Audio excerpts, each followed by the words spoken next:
à toutes et à tous, bienvenue sur Acropolis, j'espère que vous allez bien.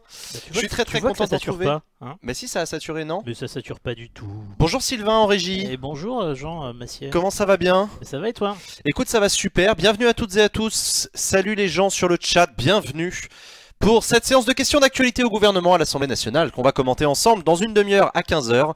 Bonjour, bonjour, installez-vous tranquillement, on a une demi-heure pour préparer cette émission entre nous, discutailler, tailler la bavette, faire le point sur l'actualité. En tout cas, salut et bienvenue à toi Valentin, salut Tip, salut Arcturus, salut Dalaem, salut Noctamaskai, salut Perceval, salut Tarja, salut Magic, salut Parmentier, salut Fille Agrume, salut Sissa. Salut, salut Tarja, salut Tché, salut à toutes et à tous. Soyez les bienvenus. Et on dit bonjour au stagiaire de 3ème qui est derrière moi dans la régie. Salut le stagiaire de 3ème dans la régie qu'on te voit. C'est Adrien. C'est Adrien, c'est un pote. Salut Xan, bienvenue à toutes et à toutes. Qu'est-ce que je voulais vous dire? Bienvenue, comment ça va? En gros, c'est à peu près tout ce que j'avais envie de vous dire. Si je devais résumer aujourd'hui ce message. Si je devais résumer en gros ce que j'avais envie de vous dire, c'est en perspective des propos à tenir. Ouais, exactement. Par contre, du coup, tu peux réaugmenter le son dans mon casque parce que j'entends rien. Ouais, t'es jamais content, t'es jamais content. Ouais, non, j'entends pas assez ta douce voix. Je comprends. Ouais, moi, je suis occupé à utiliser ce magnifique ruban rose qu'on a acheté avec l'argent des tipeurs. Et pourquoi tu... Ah, c'était pour le jack? C'est notamment pour le jack, pour tous les câbles qui sont dans la régie en fait. Ouais, non, mais là, il y a un faux contact dans ce jack là. Ah mais c'est possible, mais c'est pas nouveau, hein. Chaque fois tu le dis. Et... Mais ouais. Je fais remonter l'information au service technique qui ne font rien. Écoute, ils t'emmerdent. Écoute, parle-en à mon syndicat. Bref, bonjour à toutes et à tous. J'ai monté le son, est-ce que c'est mieux ou pas? C'est un peu mieux, c'est beaucoup mieux. C'est beaucoup mieux, merci Sylvain. Bonjour en tout cas à celles et à ceux qui nous rejoignent. Salut à toi si tu viens pour la première fois sur Acropolis. Installe-toi tranquillement. Fais-toi chauffer un petit café des familles, c'est le moment. On va commenter ensemble la séance de QAG. Une chose particulière aujourd'hui, c'est qu'on est la semaine de la francophonie et on est particulièrement aujourd'hui la journée internationale de la francophonie. Vous savez, la francophonie, c'est l'union des peuples de langue française finalement. On est à plusieurs centaines de millions de personnes à travers la planète qui ont la langue française comme langue principale. Et donc c'est un élément d'influence non négligeable dans le monde pour la France. Donc voilà, c'est l'occasion aujourd'hui, en cette journée internationale de la francophonie, c'est l'occasion pour Emmanuel Macron, le président de la République, de faire un discours devant notamment les membres de l'Académie française sur sa vision de la francophonie, son plan, sa stratégie pour la francophonie, comment renforcer la transmission de la langue française et la promotion de la culture française dans le monde par la langue. Voilà, écoutez, on en entendra probablement parler, mais sachez, gardez ça dans un coin de votre tête, c'est aujourd'hui la journée internationale de la francophonie. Non, l'autre truc que je voulais vous dire qui était beaucoup plus pratico-pratique, c'est que demain, je ne suis pas à Paris, donc ce n'est pas moi qui commenterai la séance de questions d'actualité au gouvernement, c'est Sylvain. Voilà, c'est Sylvain qui demain s'occupera du commentaire. Désolé. Voilà. Je voulais m'excuser par avance pour la gêne occasionnée, pour le désagrément évident que vous allez subir. Non, moi je vais à Bruxelles demain, je tape l'aller-retour dans la journée parce que je vais présenter Acropolis à un événement dans lequel il y aura plein d'élus locaux de toute l'Europe. Ouais. Voilà, qui vont à Bruxelles dans le cadre d'un événement, enfin bon, peu importe à la limite. Et on m'a proposé de venir présenter rapidement Acropolis à tous ces braves gens pour leur dire regardez ce qu'on peut faire sur les réseaux de l'internet mondial pour parler de politique aux gens. Et donc voilà, donc demain je serai à Bruxelles, donc je ne ferai ni la conférence de presse de sortie du Conseil des ministres, ni la séance de questions d'actualité au gouvernement. Mais ce sera bien sur Acropolis. Mais ce sera bien sur Acropolis, on maintient l'antenne. Priorité au direct finalement sur Acropolis. Ah, ça fera un bon slogan ça, je suis sûr que personne n'y a jamais Priorité pensé. au direct, ouais, ça me paraît bien. Voilà. Si notre fric sert à acheter des rubans roses, ah bah c'est mort. Salut Benji. Devant les membres de l'académie, il est allé sur un EHPAD du coup. Oh, ça y est, ça commence à clasher l'Académie française. Pas bien. Donc voilà. Donc voilà. Bon, et vous, comment ça va? Ça fait longtemps qu'on s'est pas vu. Qu'est-ce qu'on s'est pas dit depuis la dernière fois qu'on s'est vu? Plein de choses, il s'est passé plein de choses. Poutine a été réélu président de la Russie. Breaking news. Je sais pas, cette phrase me paraît tellement... je sais pas, voilà. Poutine a été réélu président de la Russie. Mettez ça quelque part dans un coin de votre tête. Ça me paraît tellement surréaliste comme phrase. Mais ça en dit long du coup malheureusement. Donc voilà, en tout cas Vladimir Poutine qui qui confirme son assise sur la Russie avec plus de 70% des voix. Des irrégularités ont été dénoncées par ses opposants et par des ONG. A priori, il n'y en aurait que quelques milliers cette fois-ci, c'est-à-dire moins que la dernière fois. Ça va, ça va. Qu'il y en a quelques milliers, ça va, c'est quand il y en a des millions que ça pose problème. Voilà, exactement. Combien de pourcents? Plus de 70%. Donc un véritable plébiscite pour le président qui donc réaffirme clairement son autorité, son leadership, sa mainmise sur le pouvoir russe à un moment où la Russie fait son retour non négligeable sur la scène internationale. Ouais. Ça me rappelle le vote à l'élection du président d'Acropolis. Ouais. Plébiscite aussi. Plébiscite, absolument. J'étais le seul à voter. C'est ça. Donc voilà. Bah, le débat d'entre deux tours était un peu chaud, mais... Tu me diras, Macron a fait 63%, alors bon. Non, Macron a fait 63% au second tour. Alors qu'il était en one-to-one. Il était au moins 6 ou 8, je sais plus. Où ça? Quand ça? En Russie? Ouais, en Russie, c'est ça. Il a fait 70% face à plein d'autres candidats. Alors que Macron, il a fait 27%. Je sais plus, j'ai plus les chiffres. Je sais plus. En tout cas, merci à Valentin1934 qui s'est sub il y a 3 heures, alors qu'on n'était pas encore en direct. Merci beaucoup. Et à Wazox qui s'est sub hier après-midi. Ah ouais, Wazox qui s'est sub hier, ouais. Bah merci à vous hein, si vous êtes là, merci pour vos subs, soyez les bienvenus sur Acropolis. Et profitez de la nouvelle émote de qualité. Il y a une nouvelle émote de qualité. Alors attends, comment... Non, attends. Elle est formidable. Elle est formidable cette émote. Donc voilà. On était en train de parler donc de la réélection de Vladimir Poutine. Réélection de Vladimir Poutine sur fond de... Alors évidemment quand on parle de la Russie, il faut penser à la zone irako-syrienne avec la Turquie, la guerre contre les Kurdes, la Crimée, l'influence sur l'Europe de l'Est avec l'Ukraine. Il faut penser à l'empoisonnement, en tout cas allégué à la Russie par les Britanniques d'un ancien espion, ce qui tend les relations diplomatiques, c'est moins qu'on puisse dire, entre le Royaume-Uni et la Russie. Il faut penser à l'enquête sur les soupçons d'influence du pouvoir russe sur l'élection présidentielle américaine, qui est toujours en cours. Voilà. Voilà.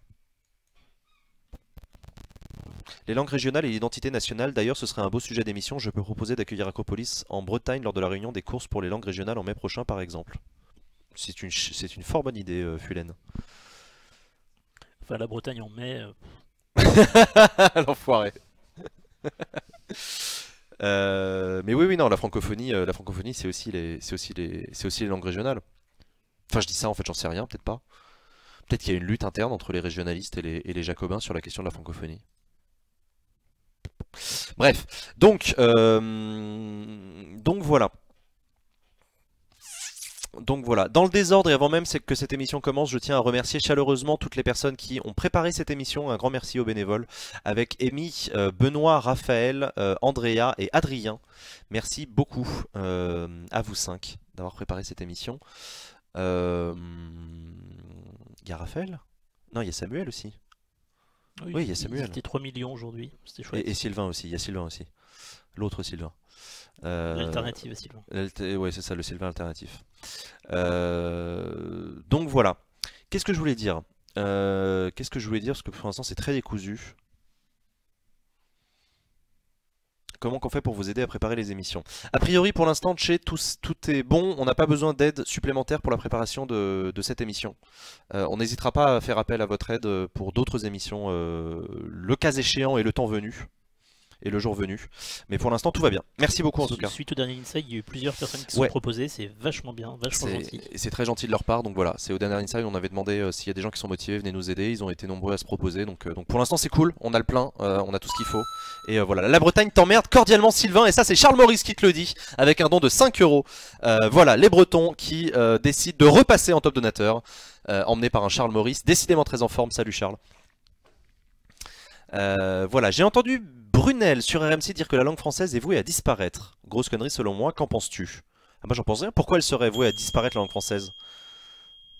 Eh, on a un sub, un renouvellement de sub de la part d'Azuric pour son 2e mois consécutif. Merci Azuric pour ton réabonnement à Acropolis. Et merci pour ton soutien. N'oubliez pas que vous pouvez vous abonner gratuitement à Acropolis. Gratuitement, ça veut dire que vous ne dépensez rien, mais que nous, on gagne quand même de l'argent. Et ça, grâce à votre compte Amazon Prime, si vous en avez un. Voilà. Si vous avez un compte Amazon Prime, vous pouvez le lier à votre compte Twitch. Ou Twitch Prime. Oui, parce qu'ils ont aussi créé un système qui s'appelle Twitch Prime. Et chaque mois, vous bénéficiez d'un abonnement gratuit. Et ça, c'est cool. Donc voilà. Qu'est-ce que j'étais en train de dire ? Sur la disparition de la langue Sur la française. disparition de la langue française. Pourquoi Brunel a dit ça? Ouais, en même temps, c'est RMC, c'est Brunel. Qu'est-ce que je vais pas commenter RMC Brunel, moi je. Dish Moten qui vient de s'abonner avec Twitch Prime. Merci beaucoup Dish pour ton abonnement. Au profil de l'anglais. Ah, au profil de l'anglais. Oui, non, mais c'est l'éternel débat sur la mondialisation, l'anglicisation de notre langage, la Startup Nation, n'est-ce pas? Non, mais c'est un vaste débat. Est-ce que la langue française est vouée à disparaître? Quelles sont les dynamiques dans le monde à travers les langues? Et en même temps, les pays d'Afrique sont voués à comment dire, putain. Croître. À croître démographiquement, et en Afrique vous savez qu'il y a beaucoup de pays de langue française, la francophonie est très présente en Afrique subsaharienne. Percepoil qui vient nous faire un don de 5 €, et Nantes est en Bretagne d'ailleurs, à Péropolis les 13, 14 et 15 avril à Nantes. Putain. Merci beaucoup Percepoil pour ce don et ce rappel. Effectivement, le prochain Apéropolis aura lieu à Nantes le samedi 14 avril prochain. Soyez nombreuses et nombreux à venir boire des coups, ça va être cool. Il y a le lobby breton qui est hyper actif sur le lobby breton est très très actif, absolument. Et ça fait plaisir. Moi j'ai envie de dire les autres régions, je sais pas où vous êtes, mais on vous voit pas. Donc voilà, donc peut-être qu'on en parlera aujourd'hui dans l'hémicycle. Hein, les QAG, ça peut servir aussi à ça, à parler de la disparition de la langue française, machin, on verra. Voilà, en tout cas Macron, sachez qu'aujourd'hui Macron présente son plan pour la francophonie devant un parterre de spécialistes du sujet. L'autre sujet du jour très important qu'on a appris ce matin en se réveillant, Nicolas Sarkozy, ancien président de la République, a été placé en garde à vue. Et ça c'est pas rien, Nicolas Sarkozy placé en garde à vue par les magistrats instructeurs dans le cadre de l'affaire dite du soupçon de financement libyen. Il s'agit d'un soupçon sur lequel enquête depuis 5 ans notamment des journalistes de Mediapart, mais aussi le parquet de Nanterre, si je ne dis pas connerie, mais aussi le parquet national financier maintenant qu'il a été créé. Il s'agit d'un soupçon sur lequel les magistrats travaillent, soupçon de financement de la campagne électorale victorieuse de Nicolas Sarkozy en 2007 par le pouvoir libyen. Via un cortège d'intermédiaires. Voilà. En l'état actuel des choses, la liberté de la présomption d'innocence prévaut, mais Nicolas Sarkozy a tout de même été placé sous le régime de la garde à vue. Il est donc entre les mains des enquêteurs pour 24 heures renouvelables une fois pour répondre à des questions. Il va être présenté face à des éléments que l'on soupçonne être à charge, sinon ils n'auraient pas choisi la garde à vue. Et donc on en saura peut-être plus ce qui peut se passer à l'issue d'une garde à vue. Il peut éventuellement y avoir une mise en examen. Il peut éventuellement y avoir une mise en examen qui déclenche une action judiciaire et donc on se dirigera vers un procès. Donc voilà. À quoi sert la garde à vue 5 ans après? La garde à vue, ça sert à... Effectivement, la garde à vue est très souvent utilisée dans le cadre de ce qu'on appelle les enquêtes de flagrance, c'est-à-dire... T'es arrêté en flagrant délit, on te met en garde à vue, on te garde sous la main en fait, et t'es à disposition des enquêteurs qui peuvent te confronter aux faits qui sont tout chauds, si je puis dire. Mais ça c'est surtout vrai dans les délits pénaux, dans les infractions quoi. Lorraine indépendante de la part de Tché, quiche Lorraine plus Mirabel. Meilleur que galette saucisse cidre. Merci Tché pour ton don de 5 €. Merci beaucoup de représenter si fièrement la Lorraine. Et donc la garde à vue, ça sert à garder un prévenu sous la main des enquêteurs pendant un délai très court, enfin un délai court ou long, hein, ça dépend de selon quel point on se passe du point de vue de l'accusation ou de la défense. Délai pendant lequel les enquêteurs peuvent mener des interrogatoires, peuvent mener des confrontations, peuvent faire beaucoup de choses. C'est ça le principe de la garde à vue. Donc ça c'est quand même la grosse affaire, c'est pas rien, un ancien président de la République placé sous le régime de la garde à vue avec des lourds soupçons, non pas de fraude électorale mais de financement occulte d'une campagne électorale. Les journalistes de Mediapart, c'est notamment Fabrice Arfi et Edwy Plenel qui portent cette affaire depuis 2011, parlent potentiellement du plus gros scandale politico-financier de la 5ème République. Voilà, on verra ce qu'en feront les magistrats. C'est quand même extrêmement intéressant de suivre ça, c'est hors norme par nature. nature puisque c'est un ancien président de la République. C'est hors norme puisque c'est le parquet national financier. Vous savez que le parquet national financier c'est une création du quinquennat de François Hollande et que le parquet national financier préfigure la création d'un peut-être parquet national antiterroriste. En tout cas c'est la volonté d'Emmanuel Macron et de son gouvernement. Donc voilà, tout ça est assez intéressant du point de vue de la justice, de son fonctionnement, de son organisation. Tout ça est évidemment intéressant du point de vue politique. Et Nicolas Sarkozy, certes, est officiellement retiré de la vie politique suite à son échec enfin, voilà, il n'a pas réussi à reprendre les Républicains dans les années 2016. Donc il a annoncé qu'il se retirait de la politique, mais on sait que Nicolas Sarkozy reste un homme influent à droite, on sait qu'il continue à recevoir, à consulter. Il a récemment reçu dans son bureau Valérie Pécresse, il a reçu récemment Laurent Wauquiez, le nouveau patron des Républicains. Il est quand même membre de droit du Conseil constitutionnel, donc c'est quand même pas rien, même s'il y siège pas. Il a vu Gérald Darmanin, je crois aussi. Il a rencontré Gérald Darmanin, il me semble. C'est possible. Donc vous voyez, voilà, Nicolas Sarkozy reste un homme extrêmement influent sur la scène politique française. Et donc c'est pas rien. C'est pas rien ce qui est en train de se passer. Il faut suivre ça de près. Et quand bien même on n'en parlera pas dans le cadre des questions au gouvernement, parce qu'a priori la séparation des pouvoirs fait que ni le législatif ni l'exécutif n'ont vocation à commenter une affaire en cours, ça reste présent dans les têtes de tout le monde. Donc voilà, gardez ça en tête. En tout cas, sachez que c'est dans la tête des députés. L'autre news importante de cette semaine, c'est quand même la première grande grève et la première grande manifestation, journée de mobilisation contre la politique du gouvernement à l'invitation d'une intersyndicale. Ce sera le 22 mars prochain, sachant qu'on est le 20 mars, donc c'est dans 2 jours, ce sera jeudi. Grosse journée, alors grosse journée, moi grosse je le mets entre guillemets, parce que précisément ça va être ce qu'on va tous regarder, ce sur quoi tout le monde va garder un œil, c'est l'ampleur de cette mobilisation. Est-ce qu'on va vraiment avoir une France coupée, est-ce qu'on va vraiment avoir un taux de grévistes phénoménal dans les services publics à la SNCF, est-ce qu'on va avoir des manifestations massives? C'est un test, un véritable test, et pour l'intersyndicale, et pour les partis de gauche, et pour le gouvernement en face. Voilà. C'est la première journée de mobilisation. On sait qu'une grève glissante sur 2 jours par semaine a été déposé, un préavis a été déposé par les syndicats de la SNCF. Est-ce qu'on se dirige vers un printemps rouge, un printemps de contestation? Ça on le verra et on le verra notamment à partir de jeudi. Donc tout le monde va regarder avec beaucoup de fébrilité cette mobilisation. Beaucoup d'acteurs misent beaucoup sur cette mobilisation. Je pense notamment au parti de gauche, à l'appel d'Olivier Besancenot, de Jean-Luc Mélenchon, une partie de la gauche, d'Europe Écologie Les Verts, des anciens du Parti Socialiste, etc. Donc c'est une mobilisation importante. Peut-il y avoir un front social uni contre la politique d'Emmanuel Macron à gauche? Et s'il y a Front Social Uni, est-ce qu'il y a dessein d'un projet collectif commun en vue d'une élection présidentielle en 2022? Voilà, c'est un peu ça les bribes de questions qui vont se poser à partir de jeudi. Voilà. Et l'autre information à laquelle ça me fait penser immédiatement, c'est aussi, enfin ça joue là-dedans, c'est les élections internes au Parti Socialiste qui ont eu lieu le week-end dernier, où on a appris que Stéphane Le Foll retirait sa candidature au profit du vainqueur du premier tour, Olivier Faure, qui va donc devenir le prochain premier secrétaire du Parti Socialiste. Olivier Faure, ce qui est intéressant, il y a 2 choses qui sont intéressantes. La première, c'est qu'il est le patron, le président du groupe socialiste à l'Assemblée nationale, et donc c'est pas rien. C'est quelqu'un qui pèse assez lourd au sein de ce petit groupe, certes, parce qu'ils ont divisé par 10 leur nombre de députés par rapport à avant, mais ça reste tout ce qu'a le Parti Socialiste aujourd'hui, hein, si je puis dire, c'est un groupe parlementaire. Donc Olivier Faure, c'est le président, et ensuite, Olivier Faure, il défend une ligne pro-Hollande. En gros, il assume le quinquennat de François Hollande, et c'est sa ligne à lui qui a remporté plus de 40% des voix, je crois, dès le premier tour. Donc c'est clair que les militants socialistes ont préféré la ligne pro-Hollande à la ligne des frondeurs, si on peut dire. C'est un peu l'épilogue du quinquennat précédent. Voilà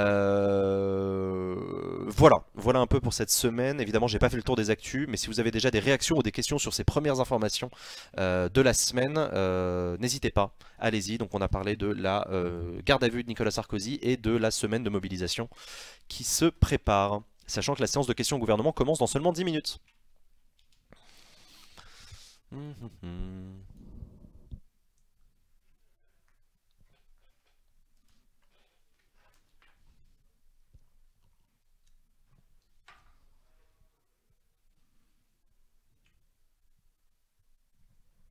Alors, alerte info, on annonce avec grand plaisir la mise sous tutelle immédiate de l'université du Mirail par le ministère. Le conseil d'administration et le président démis de leurs fonctions et intervention policière imminente pour déloger les étudiants grévistes. Ah bon?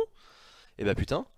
Donc c'est l'université de Toulouse Jean Jaurès qui est... Ah ouais, putain, la vache. Mise sous tutelle par le ministère. Ah ouais. Ça rigole zéro.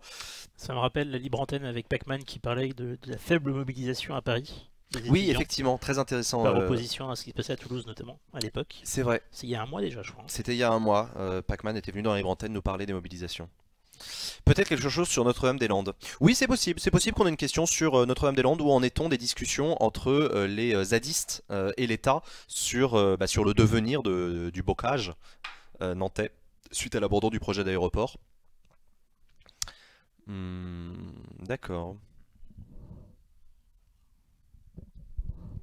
Est-ce qu'il y a déjà eu des présidents ou anciens présidents qui ont été condamnés et fait de la prison en dehors des dictatures de petits bleds? Alors pour les autres pays étrangers, je ne te répondrai pas. Pour la France, oui, dans l'histoire de France, il y a eu 3 anciens chefs d'État qui ont été condamnés. Le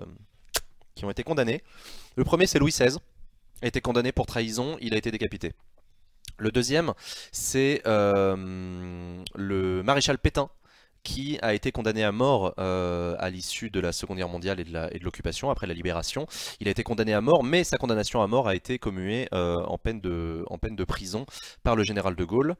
Et le troisième chef d'État, ça a été Jacques Chirac. Alors lui, ça n'a rien à voir, il a été condamné... Enfin, rien à voir. C'est beaucoup plus léger, si je puis dire. Il a été condamné dans le cadre des emplois fictifs du RPR.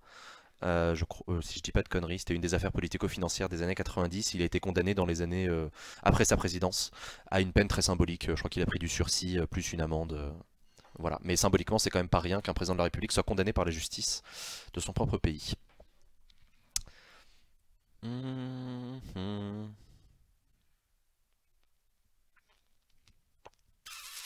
Est-ce qu'il y a eu une actu sur NDDL? Écoute, pour moi, il n'y a pas d'actualité particulière sur Notre-Dame-des-Landes. Je sais qu'il y a des discussions en cours entre l'État et les zadistes et les occupants du terrain pour savoir comment est-ce qu'on organise la suite des choses. Ces discussions, je suppose qu'elles sont tendues, hein, c'est de la négociation, donc voilà. Est-ce qu'il y a une actu particulière? Je ne crois pas. Je ne crois pas, mais dites-moi si je dis une connerie, hein. C'était pas les HLM de Paris pour Chirac? Ah, c'est peut-être les HLM de Paris. Ah oui, non, je confonds, parce que les emplois fictifs du RPR, c'était le truc dans lequel avait été condamné Juppé. Les emplois fictifs de la mairie de Paris. Chirac et Juppé, ouais. Bah, pour le coup, c'est Juppé qui a pris pour Chirac. Oui, c'est ça. Et Chirac, du coup, il a été condamné pour la HLM? Tu te souviens, toi, Adrien? Je sais plus. Mais je me souviens que ça avait marqué. Moi, j'étais étudiant en droit à l'époque où Chirac avait été condamné. Et ça m'avait marqué qu'un ancien président de la République soit officiellement condamné. Que, en tout cas, les faits reprochés soient confirmés par la justice.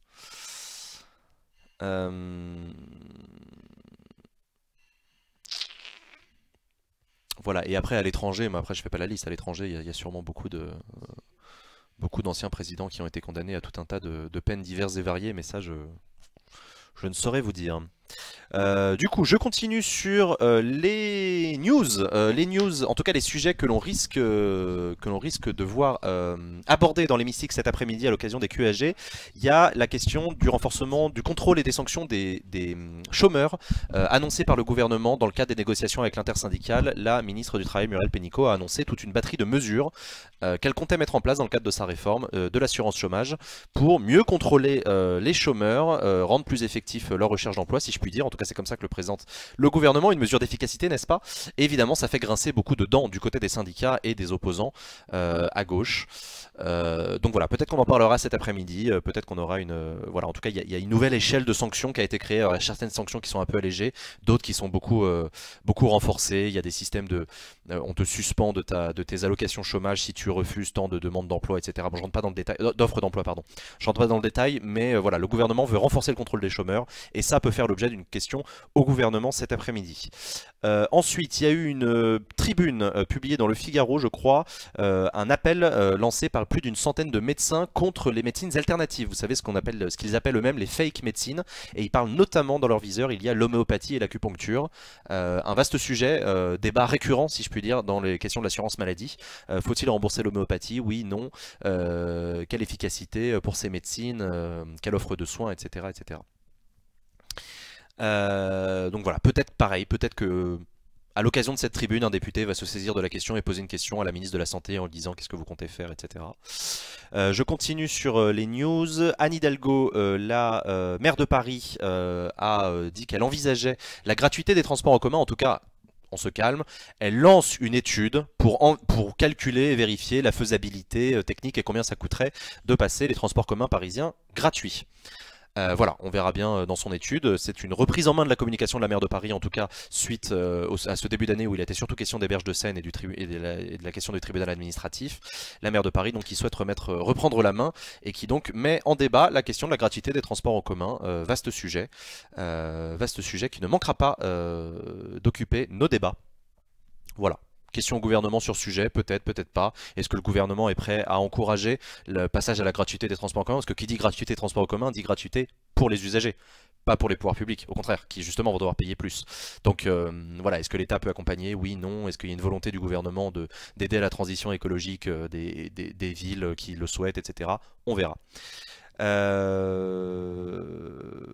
Voilà.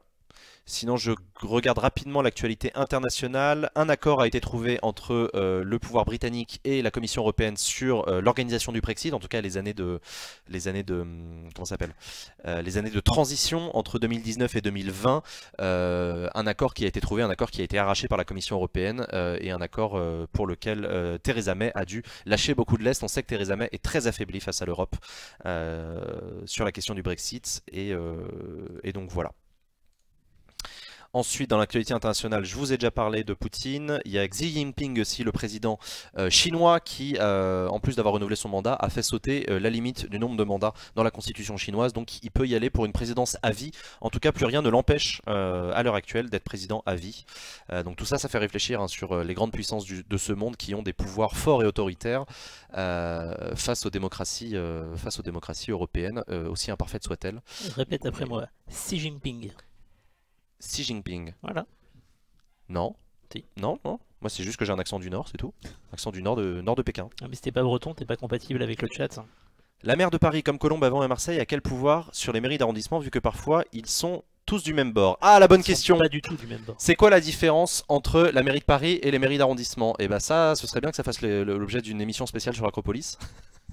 On y travaille.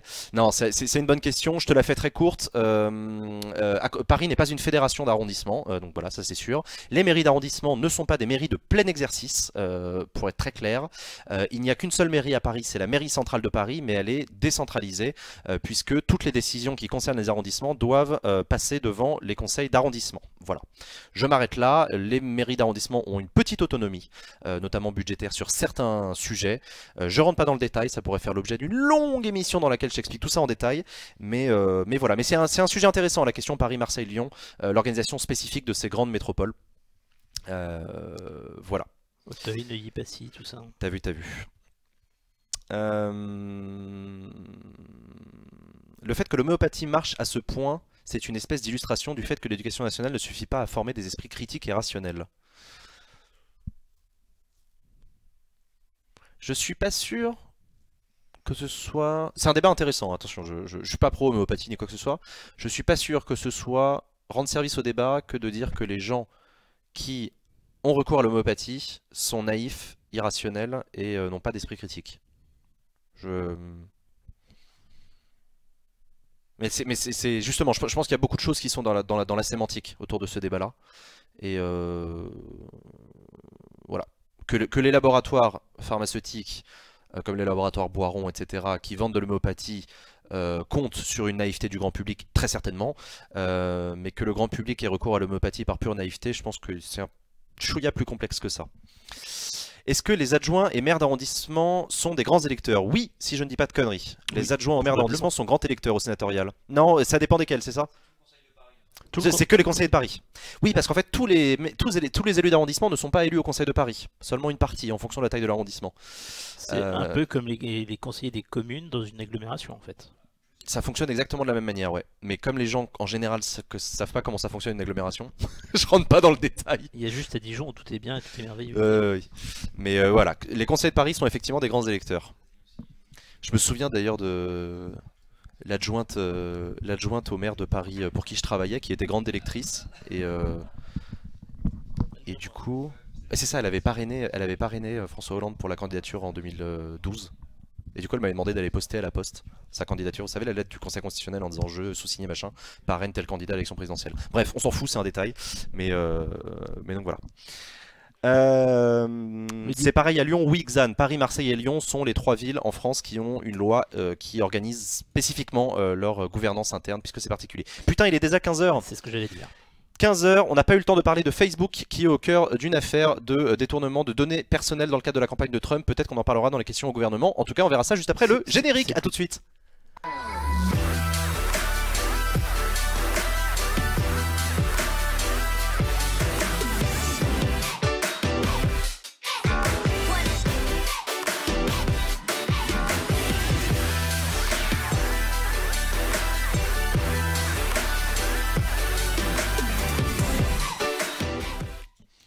Il est 15h, nous voici en direct du Palais Bourbon où les députés sont en train de prendre place pour se préparer à la séance de questions d'actualité au gouvernement. Séance de questions d'actualité au gouvernement que l'on imagine bien notamment portée sur les questions de francophonie, puisque c'est la semaine de la francophonie et aujourd'hui c'est la journée internationale de la francophonie, aujourd'hui mardi 20 mars 2018. Autre chose importante, c'est que juste après la séance de questions au gouvernement, il y aura le vote solennel sur le projet de résolution sur le référendum d'autodétermination en Nouvelle-Calédonie. Vous savez, on en a beaucoup parlé notamment dans les premiers mois du quinquennat, puisqu'Édouard Philippe s'est rendu en Nouvelle-Calédonie, etc. On connaît la date du référendum qui aura lieu, je crois, le 18 novembre prochain. Il me semble, oui. Ouais, je crois que c'est 18 novembre prochain. Les Calédoniens seront invités à se prononcer sur l'avenir de l'île.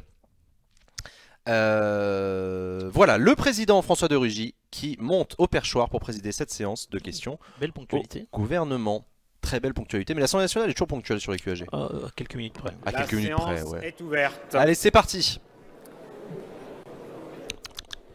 Mes chers collègues, je suis heureux de souhaiter la bienvenue à Monsieur Joël Aviragnet, réélu dimanche dernier, député de la 8e circonscription de la Haute-Garonne.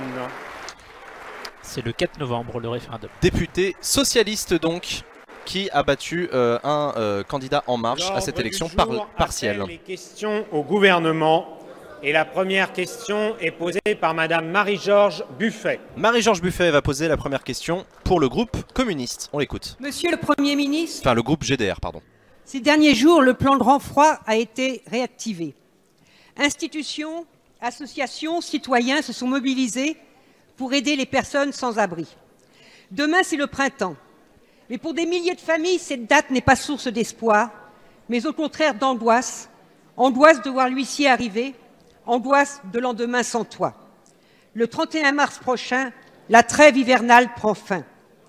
Quel cruel et absurde dysfonctionnement de notre République où, selon les saisons, on secourt ou on expulse sans résoudre. En 2016, plus de 15 000 expulsions ont été exécutées, près du quart en Seine-Saint-Denis. Derrière ces chiffres se cachent le plus souvent ce qu'on appelle avec pudeur les accidents de la vie. Précarité, chômage, santé. Après l'expulsion, ces familles passent de chambre d'hôtel en chambre d'hôtel, vivent en suroccupation chez des proches ou bien encore dorment dans leur voiture. Chacune ici mesure les conséquences sur la scolarisation d'enfants mal logés ou éloignés de leurs écoles. Au-delà du quotidien inhumain vécu par ces familles, mesurons les pertes en valeur et compétences humaines pour notre pays. Rien ne relève de la fatalité. Une grande majorité d'expulsions peut être évitée et ainsi garantir le droit à un toit. Il faut bien sûr agir sur les revenus des familles. Marie-Georges Buffet, la députée de Seine-Saint-Denis qui siège au conseil municipal du Blanc-Mesnil, c'est son 5e mandat de députée. Marie-Georges Buffet, qui a notamment été candidate à l'élection présidentielle pour le Parti communiste français, c'était en 2002. Elle est, qu'est-ce que je voulais dire? Ah putain, elle est vent debout contre le gouvernement. Non, mais en tout cas, elle tire la sonnette d'alarme sur la fin de la période hivernale. Vous savez, la trêve hivernale pendant laquelle on ne peut pas expulser les familles. Et elle prend la parole pour dire que on arrive en fin de trêve hivernale alors qu'on est en plein plan grand froid. Vous savez que ça caille particulièrement en ce moment. Et donc ça pose plein de questions sur les expulsions de familles, notamment des familles précaires. Et donc Julien de Normandie va lui répondre pour le gouvernement. Mesdames et messieurs les députés, Madame la députée, vous avez raison, le sujet que vous évoquez est d'une extrême gravité. Vous avez raison, aujourd'hui certains pourraient se féliciter qu'en 2016, pour la première fois, on a observé une légère diminution des procédures engagées, non pas des expulsions, mais des procédures engagées. Certains pourraient s'en féliciter, ça n'est absolument pas mon cas. Moi je dis et très clairement et très fortement et solennellement, chaque expulsion prononcée est un drame humain, un drame familial, et il faut combattre, et c'est un combat collectif, l'ensemble de ces drames que nous observons. Alors comment fait-on? Aujourd'hui, la question n'est pas de revoir le droit à la propriété, qui est un des principes les plus fondamentaux de notre Constitution. En revanche, et vous le savez très bien, Madame la députée, l'enjeu est de prévenir, d'agir plus tôt et d'accompagner celles et ceux qui en ont le plus besoin. Concrètement, avec Jacques Mézard, pour préparer la fin de la trêve hivernale, nous avons réuni dès le 9 mars l'ensemble des associations, l'ensemble des représentants des bailleurs sociaux, l'ensemble des acteurs pour élaborer les mesures les plus concrètes permettant de prémunir ces expulsions. Il y en a 52 au total, d'ores et déjà définies avec les acteurs. Mais concrètement, il faut agir sur deux volets. Arriver à détecter plus tôt les défaillances des uns et des autres et pouvoir transmettre ces défaillances aux comités locaux de lutte contre les expulsions. Premier point. Et deuxième point, il faut pouvoir accompagner vers des logements plus abordables celles et ceux qui en ont le plus. Julien de Normandie, donc, qui présente les quelques mesures du gouvernement que le gouvernement compte mettre en place pour prévenir les expulsions des gens qui n'ont plus les moyens de payer leur loyer. En gros, c'est ça dont on parle, et il parle notamment de mieux prévenir, mieux détecter et mieux orienter ces personnes-là dans les différents dispositifs locaux pour leur permettre d'avoir un logement plus abordable. Vous le voyez, une approche déterminée, un combat collectif de tous pour lutter contre ces expulsions. Merci, Monsieur le Ministre. La parole est à Monsieur Alain Tourret. Monsieur le Premier ministre, Madame la ministre de l'Europe, les relations diplomatiques de la France et de la Russie traversent une zone de forte turbulence. L'alliance de la France et de la Russie fut longtemps le pivot de notre politique étrangère, mais l'incompréhension l'emporte désormais. En Syrie, l'appui total, pour ne pas dire excessif, de M. Poutine à M. Bachar el-Assad a permis à la Russie de devenir l'arbitre de cette situation conflictuelle. Et comment ne pas rappeler qu'en Ukraine, notre appui donné à ce pays dans la crise de Crimée n'a pas débouché sur des résultats tangibles. Un ancien président de la République vient de stigmatiser dans un journal du soir la Russie, qui, je cite, « face à l'inertie des pays occidentaux, appuie cyniquement le régime... » Ah, c'est Jean-Luc, il parle de François Hollande. Nous laissons, dit-il, la Russie avancer sans réagir. Si la Russie est menaçante, elle doit être menacée. Les sujets de désaccord entre la France et la Russie s'aggravent d'autant plus que la Russie vient de décider l'élimination physique de certains opposants russes sur le sol anglais. Le ministre des Affaires étrangères britannique vient d'ailleurs de dénoncer l'utilisation d'un gaz innervant, une première sur le continent européen depuis la Deuxième Guerre mondiale. Alain Tourret, l'ancien député parti radical de gauche qui est devenu député En Marche, qui a même failli devenir président de la commission des lois à l'Assemblée nationale, qui pose une question de politique internationale au gouvernement sur les relations entre la France et la Russie, compte tenu des tensions qui sont en train de naître entre l'Est et l'Ouest, si je puis dire. Alain Tourret qui demande au gouvernement de prendre position contre Vladimir Poutine, vous l'aurez compris à la teneur de sa question. C'est pas évident qu'un député pose une question de cette manière-là, puisqu'il y a aussi au sein de l'Assemblée nationale des soutiens de Vladimir Poutine, des députés qui soutiennent Poutine dans son combat notamment contre Daesh. Nathalie Loiseau, ministre chargée des... Et on écoute Nathalie Loiseau. Monsieur le Président, Mesdames et Messieurs les ministres, les députés, pardon, Monsieur le député Alain Tourret. Vladimir Poutine a été réélu il y a quelques jours à la tête de la Fédération Russie. C'est donc l'occasion de poursuivre avec le président russe et avec les autorités russes un dialogue exigeant, les appelant à un comportement responsable sur la scène internationale. C'est ce qu'a fait le président de la République en téléphonant au président Poutine et en lui rappelant nos attentes sur l'ensemble des crises que vous avez... Je rappelle que à peine élu, Emmanuel Macron a déroulé le tapis rouge à Vladimir Poutine à Versailles, rappelez-vous, un accueil en grande pompe qui se voulait être le nouveau départ pour de nouvelles relations entre la France et la Russie. À un cessez-le-feu en Syrie, cessez-le-feu qui continue à être régulièrement violé. En Ukraine, où manifestement, en dépit de l'engagement international, en particulier de la France et de l'Allemagne, la résolution de la crise ukrainienne ne progresse pas. Et puis, vous en avez fait état, monsieur le député, s'agissant de la clarté qui doit être faite sur la tentative d'assassinat dont 2 ressortissants britanniques d'origine russe ont été victimes à Salisbury au Royaume-Uni. Vous l'avez rappelé, c'est la première fois qu'en Europe, depuis 1945, un agent neurotoxique est utilisé, agent qui a été développé en Russie. Nous appelons les autorités russes à faire toute la lumière, à la fois sur la production et l'utilisation de cet agent neurotoxique et à se conformer à l'enquête qui a été dépêchée par l'Organisation d'interdiction des armes chimiques sur la question. Le Conseil européen se réunira demain et après-demain et ce sera l'occasion à nouveau pour le président de la République de s'en entretenir avec ses homologues. Je vous remercie. Merci. Bon, Nathalie Loiseau qui fait de la diplomatie en invitant tout le monde à participer à l'enquête. Et c'est Gilles Lurton qui prend la parole. Est adressé à Monsieur le Premier ministre. Monsieur le Premier ministre, depuis 4 mois, je travaille avec un de mes collègues de la majorité dans le cadre d'une mission d'information sur la politique familiale. Ce travail nous a permis de faire de nombreuses propositions. Je pense notamment au versement de la prime de naissance avant la naissance de l'enfant, amendement que le groupe LR avons défendu et que votre majorité a refusé à l'automne dernier. Ah bah merde. Je pense à la conciliation vie familiale, vie professionnelle, à la multiplication des solutions d'accueil pour jeunes enfants. Je pense enfin à l'universalité des allocations familiales. Cette universalité, elle signifie que toutes les familles françaises, sans aucune distinction, bénéficient de cette politique. Elle repose sur l'idée que chaque enfant est une richesse pour notre pays et pour son avenir, et ceci, quelles que soient les ressources de ses parents. Monsieur le Premier ministre, aujourd'hui, ce principe est mis à mal par une proposition de votre majorité visant à supprimer le quotient familial.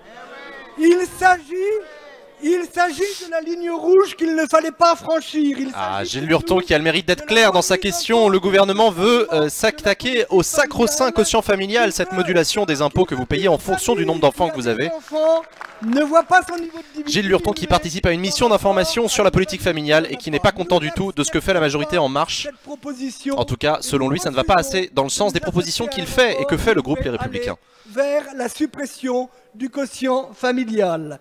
Alors, Monsieur le Premier ministre, nous vous demandons de nous faire connaître la position du gouvernement sur ce sujet.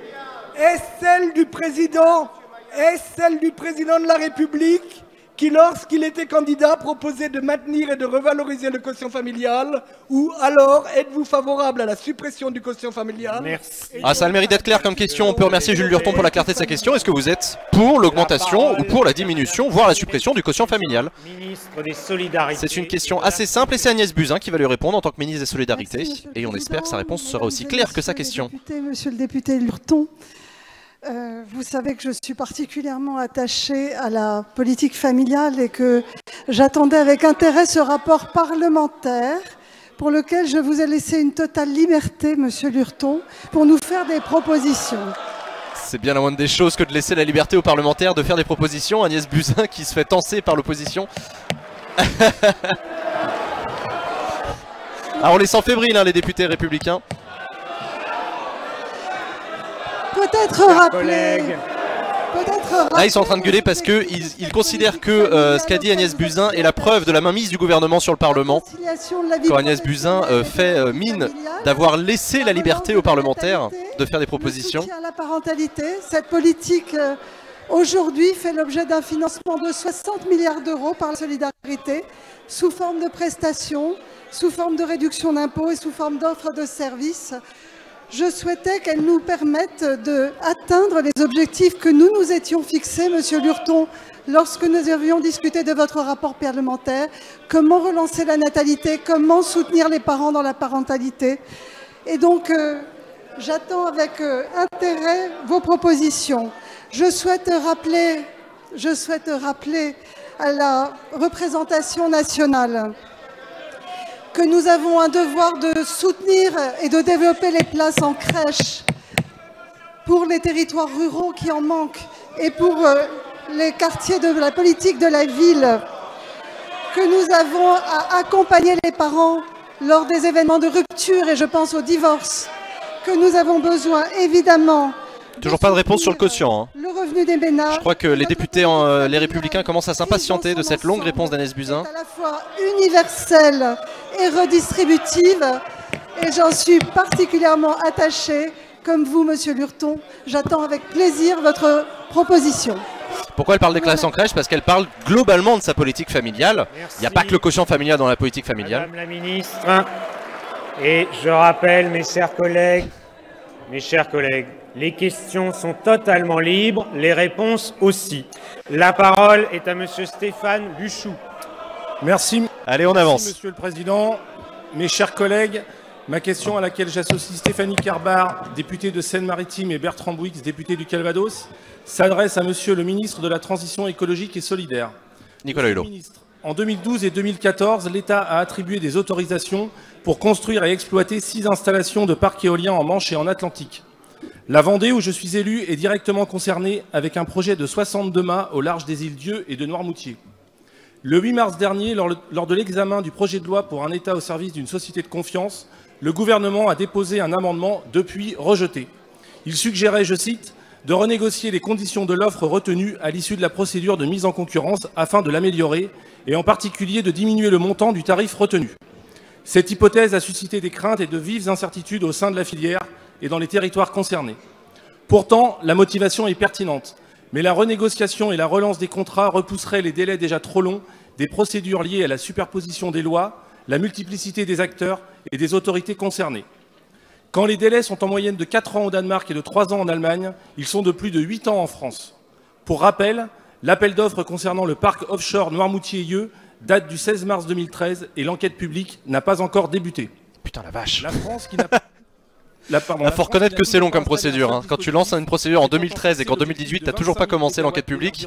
L'enquête publique au sujet de ce parc offshore d'éoliennes.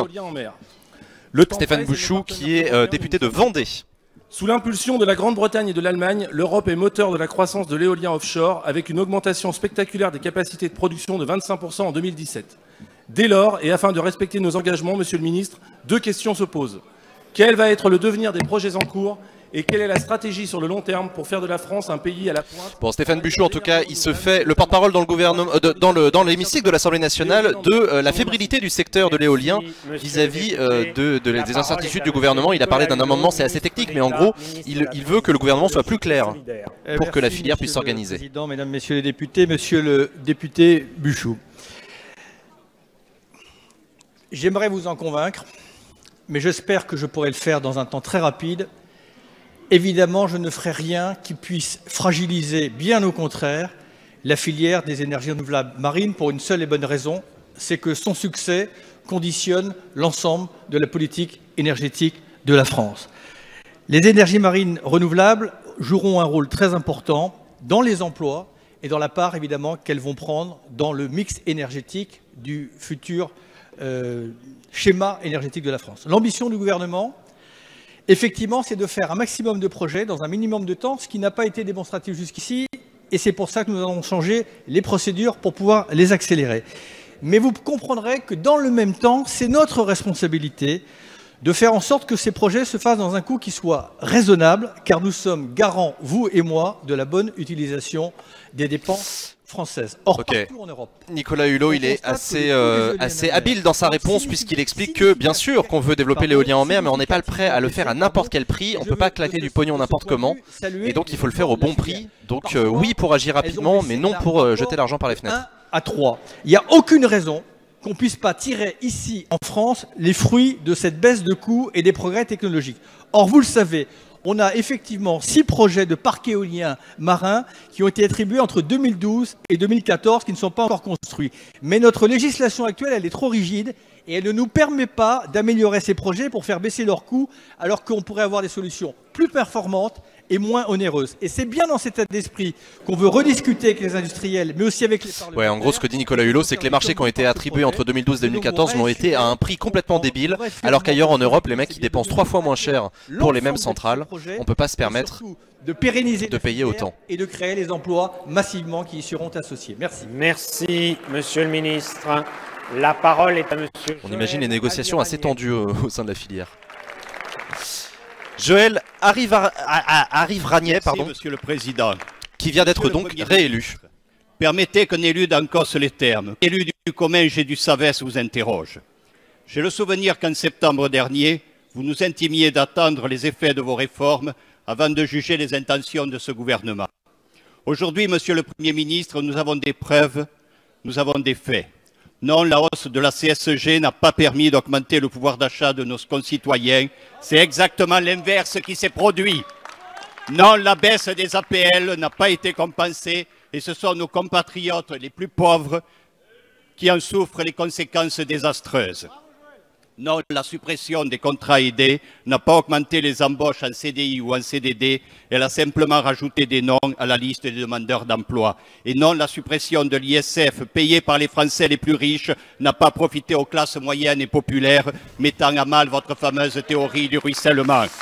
Joël Aviragnet qui se présente aux questions au gouvernement puisqu'il vient d'être réélu, ça fait partie des traditions quand un député vient de remporter une élection partielle, on lui laisse poser une question au gouvernement.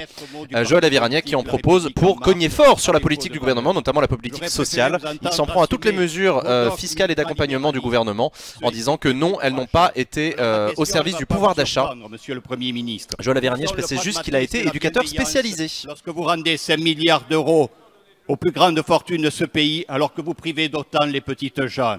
Où est la bienveillance dans la hausse de la CSG pour les petites retraites? Où est le pragmatisme dans la suppression des contrats aidés des 120 000 postes de fonctionnaires? Et où sont la bienveillance et le pragmatisme dans le gel des retraites agricoles? Monsieur le Premier ministre, le pragmatisme n'a de sens que s'il sert un idéal. Et je crains que celui de ce gouvernement ne soit très éloigné de la justice sociale et de l'humain. Je vous remercie. Applaudissements sur les bancs de la gauche, le groupe socialiste qui se lève pour applaudir leurs anciens et nouveaux collègues députés. Et c'est Gérald Darmanin qui va répondre aux députés sur la politique sociale du gouvernement et sur le pouvoir d'achat. Monsieur le député, permettez-moi tout d'abord de vous adresser au nom du gouvernement une sincère félicitations suite à votre élection dimanche.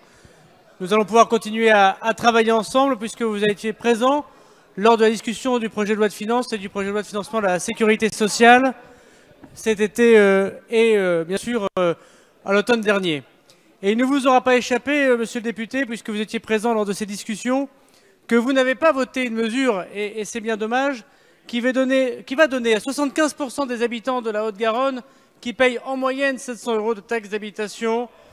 Cette suppression de la taxe d'habitation, dont je suis certain, monsieur le député, que vous avez dû relayer les bienfaits pendant votre récente campagne électorale. D'ailleurs, monsieur le député, si je me permets de dire... Gérald Darmanin qui troll le député en disant bah, si vous êtes si attaché à la justice sociale, pourquoi vous n'avez pas voté la suppression de la taxe d'habitation? Pour lui avoir commis un certain nombre d'interviews récemment, encore suite à votre élection, vous avez dit dans la dépêche: ma position vis-à-vis du gouvernement d'Édouard Philippe sera identique à celle que j'ai depuis 10 mois, c'est-à-dire une opposition de proposition. Malheureusement, il n'y a pas eu beaucoup de propositions dans l'intervention que vous venez d'avoir.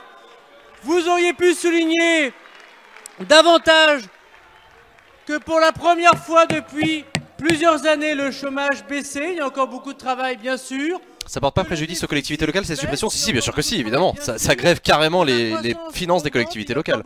On se doute bien que les députés socialistes n'étaient pas favorables à cette suppression de la taxe d'habitation. Ils ont fait campagne contre.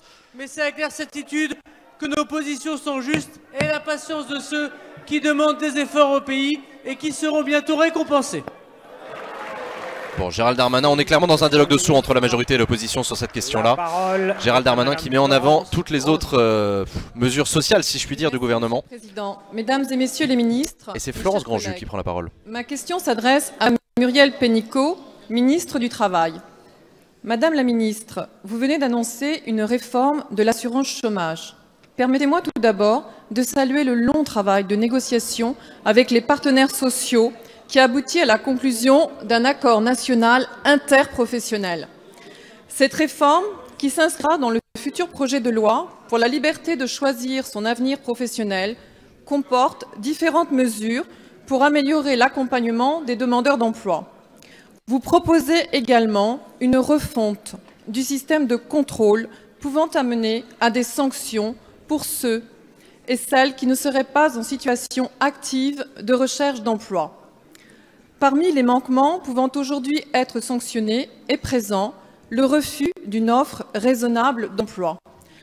Cette notion, pourtant définie par le Code du travail, est très difficile à appréhender et de fait n'a quasiment jamais été appliquée par les conseillers de Pôle emploi. Par exemple, pour un demandeur d'emploi n'ayant pas de permis de conduire, la distance géographique ne peut être considérée de la même façon lorsque la personne habite un territoire rural ou vit à Paris. Aussi, afin de caractériser de la manière la plus équitable possible le futur système de contrôle de la recherche d'emploi, pourriez-vous, Madame la Ministre... Florence Grandjus, elle est cadre supérieur à Pôle emploi, donc elle sait ce que c'est quand elle parle du suivi des chômeurs, et elle pose une question un peu choupa, au gouvernement sur la question justement des nouvelles mesures qui ont été annoncées. Elle a commencé par féliciter le gouvernement sur le fait que le gouvernement a réussi à arracher un accord interprofessionnel avec les partenaires sociaux sur cette question de l'assurance chômage. Donc on va voir si Nicole Belloubet, la ministre du Travail, dans le cadre de sa réforme de l'assurance chômage, va conserver Monsieur le Président, les termes de l'accord ou si elle va aller plus loin. Madame la députée Grandjus, Mesdames et Messieurs les députés, vous l'avez dit, dans le cadre de l'évolution, la réforme de l'assurance chômage, il y a plusieurs points. Tous tiennent, dans un mot, je dirais, un équilibre des droits et des devoirs. Pourquoi des droits? Parce qu'il faut aussi passer d'une... J'ai dit quoi? J'ai dit Belloubet, pardon, c'est Muriel Pénicaud, la ministre du Travail, qui parle. C'est l'objet des ouvertures de droits pour les démissionnaires qui ont un projet professionnel de se reconvertir, de créer une entreprise. C'est le droit aussi pour les indépendants d'avoir une protection. Mais vous m'interrogez plus particulièrement sur le sujet de le contrôle de la recherche d'emploi. Quelle est l'ampleur du sujet? Sur 100%, sur 100 demandeurs d'emploi, différentes enquêtes et expériences de Pôle emploi prouvent que 66% recherchent très activement un emploi et n'ont qu'un but tous les matins en se levant, c'est de trouver un emploi. 20% sont découragés après des mois et des mois de recherche où ils ont fait de multiples tentatives et ont besoin d'un accompagnement plus fort et d'une remobilisation pour retrouver non seulement du courage, mais de l'appui beaucoup plus opérationnel sur le sujet. Et puis 14% ne recherchent pas vraiment un emploi. Je rappelle que ce sujet... 14% des demandeurs d'emploi ne rechercheraient pas vraiment un emploi. Puisqu'il y a 33 milliards d'euros dépensés par l'assurance... Ce pourquoi Muriel Pénicaud veut agir. Donc, dans ce contexte, nous voulons faire évoluer l'offre raisonnable d'emploi, qui est la modalité de contrôle prévue dans le Code du travail, car comme vous l'avez dit, elle est aveugle des situations personnelles. On demande aujourd'hui à une femme qui est seule avec 3 enfants et qui a un enfant en crèche de prendre un travail. Du coup, on ne lui demande pas. Mais du coup, ouais, je suis d'accord avec vous. J'aimerais bien voir d'où sort cette statistique de 66% qui cherchent effectivement. De la même façon, quelqu'un qui habite en zone rurale, qui n'a pas le permis, pas de voiture, à la même distance kilométrique dans l'acceptation qu'en zone urbaine. Donc, ce que nous allons faire avec Pôle emploi, c'est personnaliser à partir de la situation du bassin d'emploi des personnes pour que ce soit plus juste et que ce soit perçu comme plus juste par la personne. Bon, Muriel Pénicaud, elle fait une réponse en 2 étapes pour justifier ces nouvelles mesures de contrôle des chômeurs. Déjà, elle justifie en disant que ça concerne peu de personnes, peu de demandeurs d'emploi, 14%. Et ensuite, elle explique que c'est pour mieux adapter au niveau du terrain et pour mieux individualiser le suivi des demandeurs d'emploi. De la transition écologique et solidaire, également à la ministre des Outre-mer. Suite aux ouragans Irma et Maria, le président Macron avait indiqué au mois de décembre, au One Planet Summit, la création d'un fonds public-privé doté de 3 milliards de dollars pour soutenir la reconstruction de l'espace caribéen. Donc ma première question, c'est de savoir où en est la création de cette coalition caribéenne et deuxièmement, est-ce que ce fonds sera également accessible aux Antilles françaises, en sachant que le président Macron avait amorcé la création d'un fonds similaire pour le Pacifique. Vous savez, les territoires d'outre-mer sont gravement menacés par la question du dérèglement climatique. Le changement climatique n'a pas de frontières. On peut organiser l'aide internationale pour les territoires voisins, mais je souhaiterais qu'on n'oublie pas nos propres territoires d'outre-mer. À ce sujet, nous revenons d'une mission parlementaire qui est dédiée à la gestion des événements climatiques majeurs. Nous revenons donc des Antilles, notamment à Saint-Martin. Je profite de cette question pour vous alerter de l'urgence de l'île qui est aujourd'hui dans une situation complètement dévastée. Mes chers collègues, il y a encore des débris partout, partout. Nous sommes à 6 mois de cette. Maïna Sage, qui est députée polynésienne, elle est présidente de la mission d'information sur la gestion justement des événements climatiques majeurs dans les zones littorales d'Hexagone et des Outre-mer. Bref, vous l'aurez compris, sur les ouragans et leurs dégâts et comment est-ce que l'État réagit. Maïna Sage, donc, qui pose une question sur l'indemnisation de ces territoires suite au passage des ouragans et qui en profite pour tirer la sonnette d'alarme spécifiquement sur Saint-Martin en disant ça va pas du tout, il faut agir urgemment. Il y a encore des milliers de VHU à traiter. Il y a des débris partout qui, demain, à la prochaine saison cyclonique, pourront être des futurs projectiles.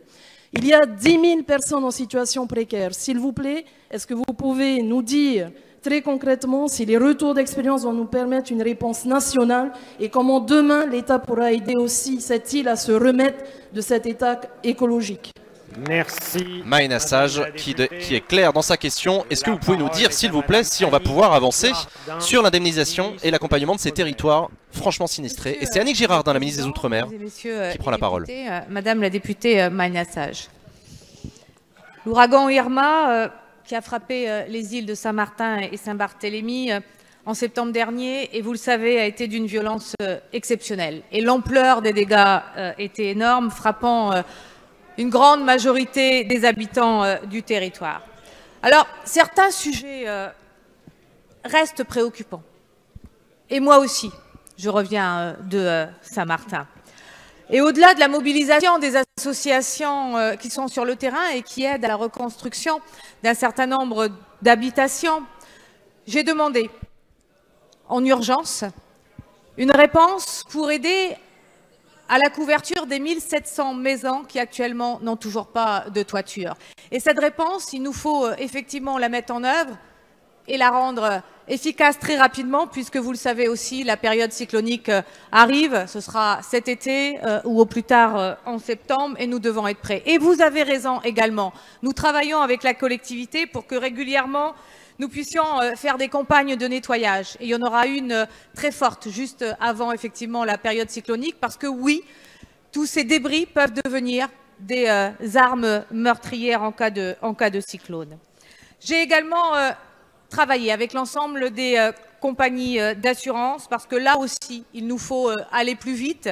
Là aussi, il nous faut répondre davantage aux questions qui sont posées. C'est 75% des sinistres aujourd'hui qui ont reçu un règlement total ou partiel. C'est 85% des dossiers d'habitation qui sont en cours de règlement. Mais il faut savoir que les plus gros dossiers concernent notamment des hôtels et sont beaucoup plus lents. Je voudrais vous répondre également sur la mobilisation du gouvernement aux côtés de la collectivité. Il y a eu une réunion lundi sous la présidence du Premier ministre qui a rappelé l'engagement de tous les ministres ici sur Annick Girardin, qui n'aura pas le temps de tout détailler dans ce qu'elle fait pour ces îles. Merci Monsieur le Président. Ma question s'adresse à Monsieur le ministre d'État, ministre de la Transition écologique et solidaire, et j'y associe mes collègues parlementaires Anthony Sellier et Célia Delavergne. Ce lundi 19 mars a débuté le nouveau débat public sur la programmation pluriannuelle de l'énergie, PPE, pour les périodes 2018-2023 et 2024-2028. Véritable feuille de route énergétique de notre pays, la PPE fixe les grandes trajectoires à atteindre pour faciliter la transition énergétique. C'est donc un moment très important de débat et de concertation. Cela nous donne l'occasion de nous poser collectivement les bonnes questions sur notre avenir énergétique.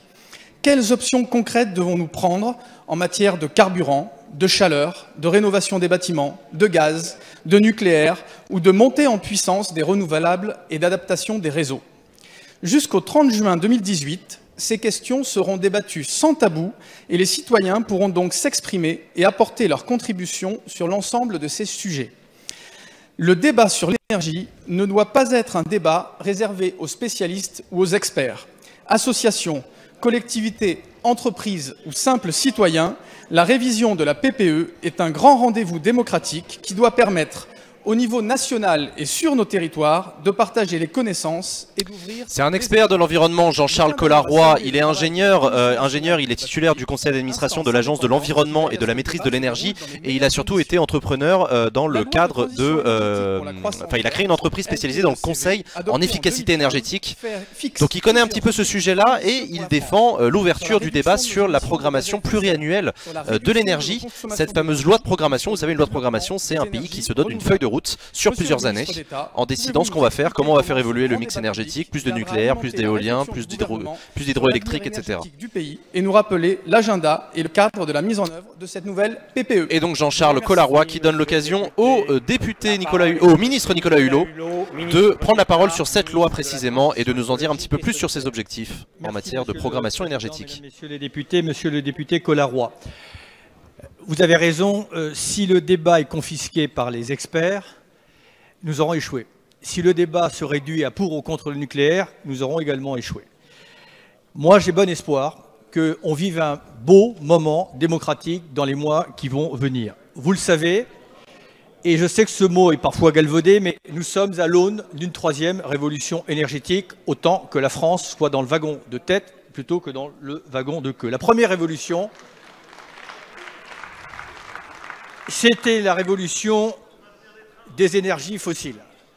Elle a eu ses vertus, mais elle nous a conduits dans une impasse qui est l'impasse climatique, et dorénavant, on doit lui tourner le dos. La seconde révolution pour la France, c'était la révolution du nucléaire, avec ses vertus, mais ses difficultés. On voit bien, notamment avec ces déchets à durée de vie de plus de 100 000 ans, dont personne ne veut, et pour lesquels nous n'avons pas de solution parfaite. La troisième révolution, c'est celle que nous allons accompagner, encourager. C'est celle où on va associer l'avènement des énergies renouvelables avec le digital. Cette révolution, comme le disait Victor Hugo, qui disait que le progrès, c'est la révolution faite à l'amiable, eh bien, on va essayer de la faire à l'amiable et faire en sorte que chaque... Très belle citation de Nicolas Victor Hugo, le progrès, la révolution, c'est le progrès fait à l'amiable. Que de les confronter. Non, le progrès, c'est la révolution faite à l'amiable. Oui, c'est ça, le progrès, c'est la révolution faite à l'amiable. À donner leur avis. Nicolas Hulot qui donc prend beaucoup de distance et de hauteur historique sur les révolutions énergétiques pour justifier l'accompagnement de la nouvelle transition énergétique. C'est intéressant parce qu'il a commencé sa réponse en disant que si la discussion se résume à pour ou contre le nucléaire, on aura perdu. C'est évidemment un clin d'œil et un petit tacle qu'il fait à la France Insoumise qui, comme vous le savez peut-être, a organisé une votation le week-end dernier sur pour ou contre la sortie du nucléaire. Animé par la commission du débat public, et je tiens à la saluer, présidée depuis ce matin par Chantal Joanneau. Merci, monsieur le ministre. Chantal Joanneau qui préside la commission quoi? Michel Herbillon. J'ai pas bien compris. Michel Herbillon qui prend la parole. Je souhaite m'adresser à vous avec une certaine gravité au sujet de votre projet d'introduire la proportionnelle pour l'élection des députés. Vous savez, monsieur le Premier ministre, que nous y sommes opposés, non pour défendre je ne sais quelle situation acquise, ni par opposition systématique, mais pour des raisons de fond. D'abord parce que vous allez déstabiliser nos institutions et changer la nature de notre régime politique. Le fait majoritaire constitue depuis 1958 la force de la Ve République. Demain, avec la proportionnelle, vous n'aurez plus de majorité au sein de l'Assemblée. Vous aurez des gouvernements instables, dépendant de majorités de rencontres, qui changeront au gré de circonstances aléatoires et de coalitions éphémères, comme sous la 4e République. Ce qui vient de se passer en Allemagne et en Italie devrait vous faire réfléchir sur les dangers de la proportionnelle. L'autre raison de notre opposition tient à ce que vous introduisez une inégalité dans la représentation de nos territoires. Il y aura demain 2 catégories de députés, et ceux élus à la proportionnelle seront choisis par les partis politiques et n'auront plus de lien... Michel Herbillon, le député En Marche qui se lance dans un véritable plaidoyer contre la proportionnelle. On sait que la droite et plutôt traditionnellement les gaullistes sont opposés au scrutin proportionnel. Ils lui préfèrent le scrutin majoritaire qui est actuellement en cours. Et il y a une volonté du gouvernement et d'Emmanuel Macron de mettre une dose de proportionnelle dans la 5e République, ce qui ne plaît pas du tout à Michel Herbillon qui vante les mérites du fait majoritaire et du scrutin majoritaire et qui met en garde contre les dangers de la proportionnelle, contre l'éparpillement des partis politiques, contre les différentes catégories de députés, et il a cité l'exemple allemand et l'exemple italien pour montrer que la formation des coalitions, parfois c'est compliqué. Député, les Républicains, tu as des députés En Marche. J'ai dit En Marche, autant pour moi. À mettre en place la proportionnelle au nom de la défense de nos institutions et de l'intérêt de la France et des Français. Michel Herbillon en bon gaulliste qui demande au gouvernement de renoncer à la proportionnelle. Monsieur le Premier ministre. Et c'est le Premier ministre en personne qui va répondre à Michel Herbillon. Sur cette question, il va clarifier sa position. Mesdames et messieurs les députés, monsieur le député Herbillon, vous m'interrogez avec gravité et en m'encourageant à m'extraire des contingences politiciennes et des appartenances partisanes. Je suis heureux de vous l'entendre dire Et je vais essayer de vous prendre au mot, monsieur le député. Édouard Philippe qui fait un clin d'œil au fait qu'il est ancien membre des Républicains. Le scrutin majoritaire serait au cœur de la Ve République et que renoncer au scrutin majoritaire, introduire la proportionnelle, même une dose de proportionnelle, ce serait méconnaître fondamentalement les institutions de la Ve République. Je voudrais vous faire quelques remarques préalables, monsieur le député. La première, c'est que, vous le savez parfaitement, le général de Gaulle, que vous évoquez, n'a jamais placé le mode de scrutin dans le texte constitutionnel. Jamais. Et Dieu sait pourtant, monsieur le député, qu'il avait introduit, avec Michel Debré, dans la Constitution, des dispositions qui tendent à mettre en place un parlementarisme rationalisé, qui suscite parfois, y compris sur ces bancs, des oppositions ou des remarques dont l'acidité est du coup intéressante. La deuxième chose que je vais vous faire remarquer, monsieur le député, vous le savez parfaitement, c'est que depuis 1958, il y a eu une fois un mode de scrutin qui mettait en place la proportionnelle intégrale. En 1986, les Français ont voté, ils ont donné une majorité très stable, au Premier ministre de l'époque, Jacques Chirac. Et en 1988, le scrutin majoritaire réintroduit par Jacques Chirac et par la majorité de l'époque, avait donné lieu à une majorité relative très juste, dirigée cette fois-ci par Michel Rocard. Par Michel Rocard, ouais. Je crois qu'il avait un siège d'avance.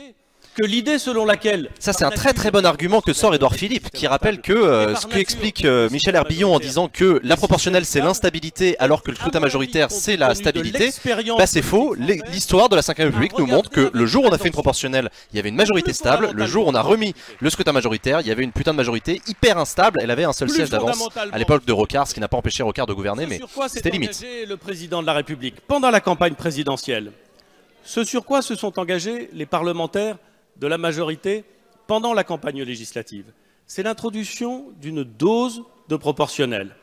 Qu'est-ce que ça veut dire? Ça veut dire que dans ce scrutin majoritaire, qui va rester la norme, il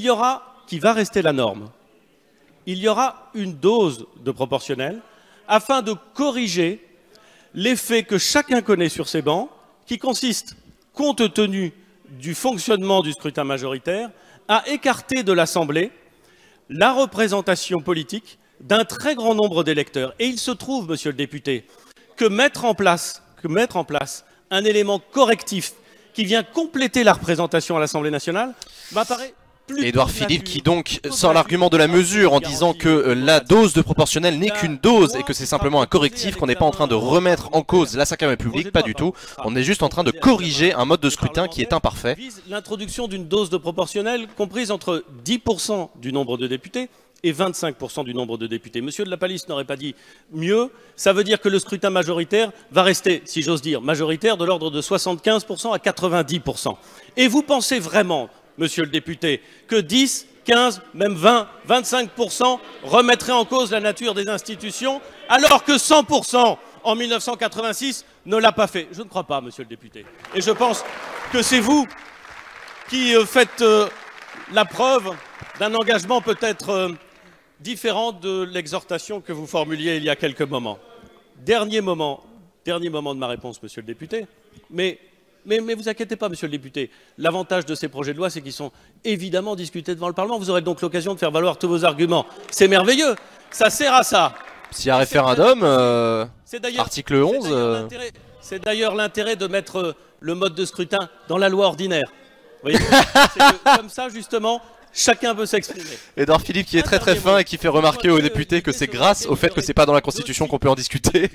Et vous y voyez un problème fondamental. Permettez-moi de vous dire qu'au Sénat... Oui, même s'il y a référendum, il faut que ce soit quand même voté par l'Assemblée. Et qu'il y a des sénateurs ça dépend du référendum. Qui sont élus au scrutin majoritaire et d'autres qui sont élus au scrutin proportionnel, et je ne crois pas que cela ait mis en cause les institutions de la Ve République. Effectivement, Édouard Philippe qui rappelle qu'au Sénat, les sénateurs ne sont pas élus de la même manière, ça dépend des sénateurs, et que ça ne choque personne, en tout cas au Sénat. Édouard Philippe, assez fin dans sa réponse, qui veut déminer cette opposition des députés contre la proportionnelle. Mes chers collègues, ma question s'adresse à Madame la ministre des Sports.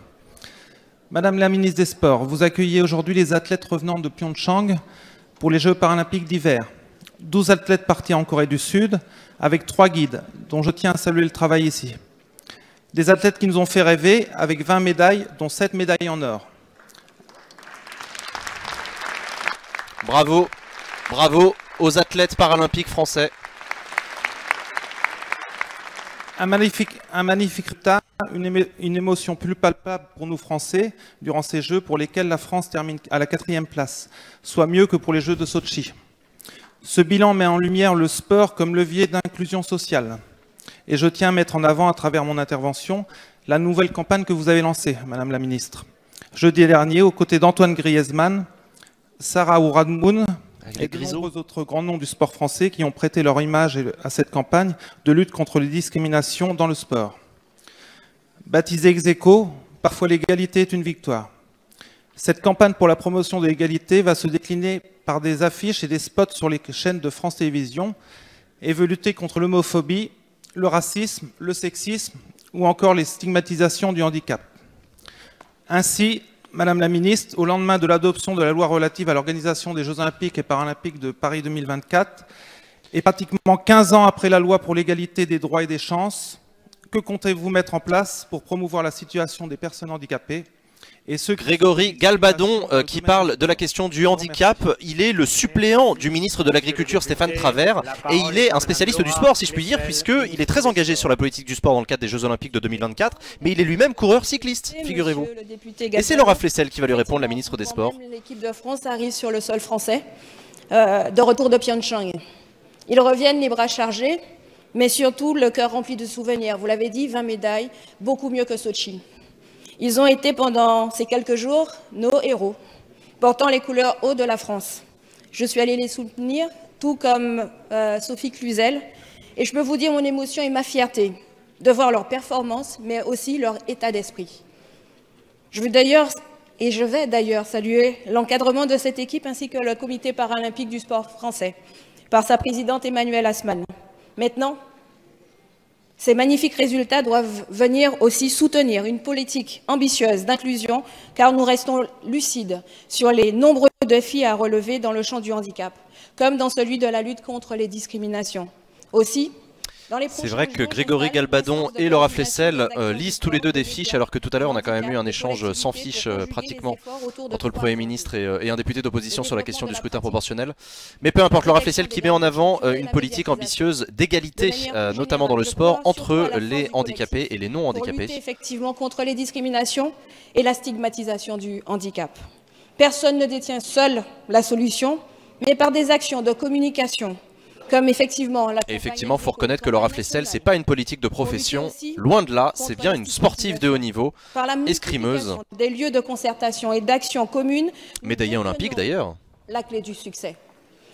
Aussi, le sport y prendra toute sa part, car il a le pouvoir de changer les mentalités. Je mettrai toute mon énergie à en faire. Non mais c'est vrai, d'ailleurs on peut en discuter. D'une manière générale sur Acropolis, on dit toujours qu'on n'aime pas les députés et les ministres quand ils lisent des fiches, mais quand ce n'est pas des professionnels de la politique, est-ce qu'on peut leur pardonner le fait de lire une fiche? Bastien Lachaud pour la France Insoumise. S'adresse au Premier ministre. L'État et ses entreprises publiques sont la propriété de ceux qui n'ont rien. Les privatiser, c'est organiser une spoliation de masse. Les Français sont majoritairement opposés aux privatisations, mais vous proposez de vendre les aéroports de Paris et la Française des Jeux. Rien ne le justifie. Sûrement pas la bonne gestion des deniers publics. Au contraire, privatiser, c'est appauvrir et démanteler l'État. Elles ne sont pas un poids financier, elles rapportent de l'argent. 4 milliards d'euros pour la Française des Jeux, 130 millions d'euros pour les aéroports de Paris. Et les aéroports sont une frontière de notre pays que vous voulez confier au pouvoir de l'argent. Comment croire que la sécurité ne sera pas supplantée par l'obsession de la rentabilité ? Leur privatisation gaverait des actionnaires qui exploiteraient des biens entièrement financés par l'État, donc par nous tous. Les usagers payent généralement la cupidité des actionnaires par les hausses de prix et la dégradation de la qualité. Faut-il rappeler le fiasco de la vente des autoroutes ? 20% d'augmentation des péages en moyenne. Et à quoi sert cet argent ? À investir ? À améliorer la qualité du service ? La sécurité routière ? Non. Les actionnaires se distribuent 95% des bénéfices. Bastien Lachaud pour la France Insoumise qui mène le combat contre les privatisations. Vous savez que le gouvernement, par la voix de Bruno Le Maire, a annoncé sa volonté de privatiser un certain nombre d'entreprises publiques. On parle notamment d'Aéroports de Paris et de la Française des Jeux. Bastien Lachaud qui cite l'exemple de la privatisation des autoroutes qui, selon lui, n'a pas du tout apporté ce qui était promis. l'opacité et qui s'en prend à la vente des bijoux de famille et du patrimoine public français. toutes et tous. Aussi, voici ma question. Acceptez-vous de geler toute privatisation tant que nous n'aurons pas un bilan détaillé et global des ventes précédentes? Quel doit être le périmètre de l'État? Voulez-vous un État stratège, puissant, garant de l'intérêt général et capable d'affronter les multiples défis de notre époque, ou un État rabougri, fantoche, soumis aux intérêts privés? Bastien Lachaud, qui a le mérite d'être clair dans sa question et qui propose une voie très différente de la position du gouvernement. Et c'est Delphine Gény-Stéphane qui répond. Ah, Bruno Le Maire n'est pas là? Merci Monsieur le Président. Monsieur le député Bastien Lachaud, Mesdames et Messieurs les députés. Monsieur Lachaud, je peux vous confirmer que nous souhaitons un État stratège et puissant. Et c'est donc dans cet esprit que nous souhaitons investir dans l'avenir, dans le long terme, dans l'innovation et donner à notre pays la possibilité de se positionner dans des technologies qui vont changer la donne et qui vont lui permettre d'être fort et puissant dans l'économie à l'avenir. Par ailleurs, le gouvernement souhaite faire évoluer son portefeuille de participation afin d'arrêter d'immobiliser de l'argent des Français au capital d'entreprises où le secteur privé est en mesure d'apporter des financements et donc se concentrer sur les entreprises et les secteurs où l'intervention de l'État au capital des entreprises est la plus justifiée. Les secteurs, par exemple, des grands services publics nationaux que représente la SNCF ou la Poste, par exemple, ou le secteur des entreprises stratégiques dans le domaine de la défense ou du nucléaire. C'est dans ce cadre que le gouvernement sollicitera l'autorisation du Parlement dans la loi Pacte pour faire baisser donc c'est clair. C'est dans le cadre de la loi Pacte, cette fameuse loi pour la croissance et les entreprises, présentée par Bruno Le Maire l'été prochain, que le gouvernement demandera l'autorisation au Parlement de privatiser. C'est ça qu'on appelle le portefeuille de participation de l'État, c'est les actions que possède l'État, et parfois l'État est majoritaire et donc l'entreprise est publique. C'est le cas pour Aéroports de Paris ou pour la Française des Jeux. Et Delphine Gény-Stéphane qui justifie cette évolution du portefeuille de participation pour permettre, selon elle, à l'État d'être stratège et de garder ses actions dans des entreprises là où c'est plutôt stratégique, alors que ça ne le serait pas, d'après le gouvernement, à Aéroports de Paris et à la Française des Jeux. Émilie Chalas. La commission des lois, j'avais proposé un amendement sur la situation des femmes enceintes au regard du jour de carence que j'avais retiré. En effet, vous vous étiez engagé, Monsieur le Ministre, à porter cette question sans que cela ne nécessite un amendement au projet de loi de finances 2018. Bien que le statut des fonctionnaires garantisse une égalité de traitement à l'égard de ces agents sur toute la durée de leur carrière, des discriminations existent et persistent entre les hommes et les femmes dans la fonction publique. Je tiens à rappeler que ces discriminations sont systémiques et représentent par exemple en termes de salaire un écart évalué à plus de 15% dans la fonction publique d'État, et ce en grande partie à cause d'une naissance. En effet, la naissance d'un enfant diminue la rémunération journalière des mères de 2 à 18%, selon qu'elle ait 1, 2 ou 3 enfants. Elles subissent alors une avancée de leur carrière plus difficile et plus lente, pour ne pas dire parfois inexistante. Émilie Chalas qui souligne un point intéressant, c'est les inégalités salariales entre les hommes et les femmes dans la fonction publique. L'État n'est pas toujours un meilleur employeur que le privé et parfois l'État n'a pas les mêmes avancements de carrière pour les hommes et les femmes, notamment quand un enfant intervient. Le plan de transformation doit quand une naissance d'un enfant intervient, ça stoppe la carrière et l'avancement de carrière des femmes. Nous devons libérer et en même temps protéger. Julie, Fatima, Florence, Françoise, elles sont agents d'accueil, médecins hospitaliers, institutrices, directrices, infirmières, instructeurs du droit des sols. J'en profite pour leur rendre hommage à elles, toutes ces femmes engagées pour l'intérêt général. Je leur rends hommage en cette journée anonyme, car les droits des femmes, ce n'est pas que le 8 mars. Monsieur le ministre, quelle est la méthode et quelles sont les mesures? Émilie Chalas, elle connaît bien le secteur public et la fonction publique territoriale de l'intérieur puisqu'elle a été directrice générale des services, le poste le plus important des fonctionnaires dans une mairie, en l'occurrence c'était la série de Moiran. Elle a été responsable du service d'urbanisme puis directeur des ressources humaines de cette ville, donc elle sait ce que c'est que les inégalités salariales dans la fonction publique et c'est Gérald Darmanin qui va lui répondre. Madame la députée, vous avez raison, vous avez accepté lors du débat sur le projet de loi de finances de retirer votre amendement et je vous en remercie suite à l'engagement du gouvernement de travailler sur la question que vous évoquiez. De manière générale, l'égalité entre les femmes et les hommes dans la fonction publique et particulièrement effectivement pour les femmes enceintes et les difficultés qu'elles peuvent avoir dans la fonction publique notamment à retrouver une promotion de carrière qui est effectivement égale à celle de leurs collègues masculins. Et vous avez tout à fait raison de souligner cet état de fait aujourd'hui. Conformément à mon engagement et sous l'autorité du Premier ministre, le plan d'action arrêté lors du comité interministériel pour l'égalité entre les femmes et les hommes du 8 mars dernier a mis en place un certain nombre de sujets et de méthodes autour de la fonction publique et autour de la question que vous évoquez. Et dès le lendemain, M. Olivier Dussopt a organisé un conseil commun de la fonction publique avec l'ensemble des organisations syndicales des 3 versants de la fonction publique sur cette question d'égalité et sur la question... C'est pas mal cette image de... Vous avez vu la caméra où on voit un ministre homme répondre sur la question de l'égalité entre les femmes et les hommes devant 3 ministres femmes. Par leur hiérarchie et par leurs collègues. Nous avons considéré qu'il fallait un accord avec les organisations syndicales et c'est pour ça qu'Olivier Dussopt y travaille et c'est l'objet des réunions qu'il a en ce moment même jusqu'à la fin du mois d'octobre avec les organisations syndicales pour que dans le projet de loi de finances que je présenterai ou qu'il présentera, effectivement nous en tirerons les conséquences suite à l'accord que nous aurons, nous l'espérons, et vous serez évidemment impliqués avec les organisations syndicales. Nous souhaitons avoir cet accord pour le courant de l'année 2018 afin que ce soit concrétisé dans le PLF 2018. Je voudrais associer à votre travail... PLF, c'est le projet de loi de finances dont il parlait tout à l'heure. Marie-Pierre Rixin qui a un rapport parlementaire sur la question... Donc en gros, Gérald Darmanin qui est favorable à faire évoluer les choses pour permettre de réduire les inégalités entre les hommes et les femmes dans la fonction publique et qui veut pour ça un accord avec les partenaires sociaux, donc les syndicats, et qui veut que cet accord intervienne en 2018 pour l'intégrer dans le projet de loi de finances pour 2019 et pour que ça entre en vigueur le plus vite possible. Monsieur le ministre, la parole est maintenant Monsieur Jean-Louis Bricout.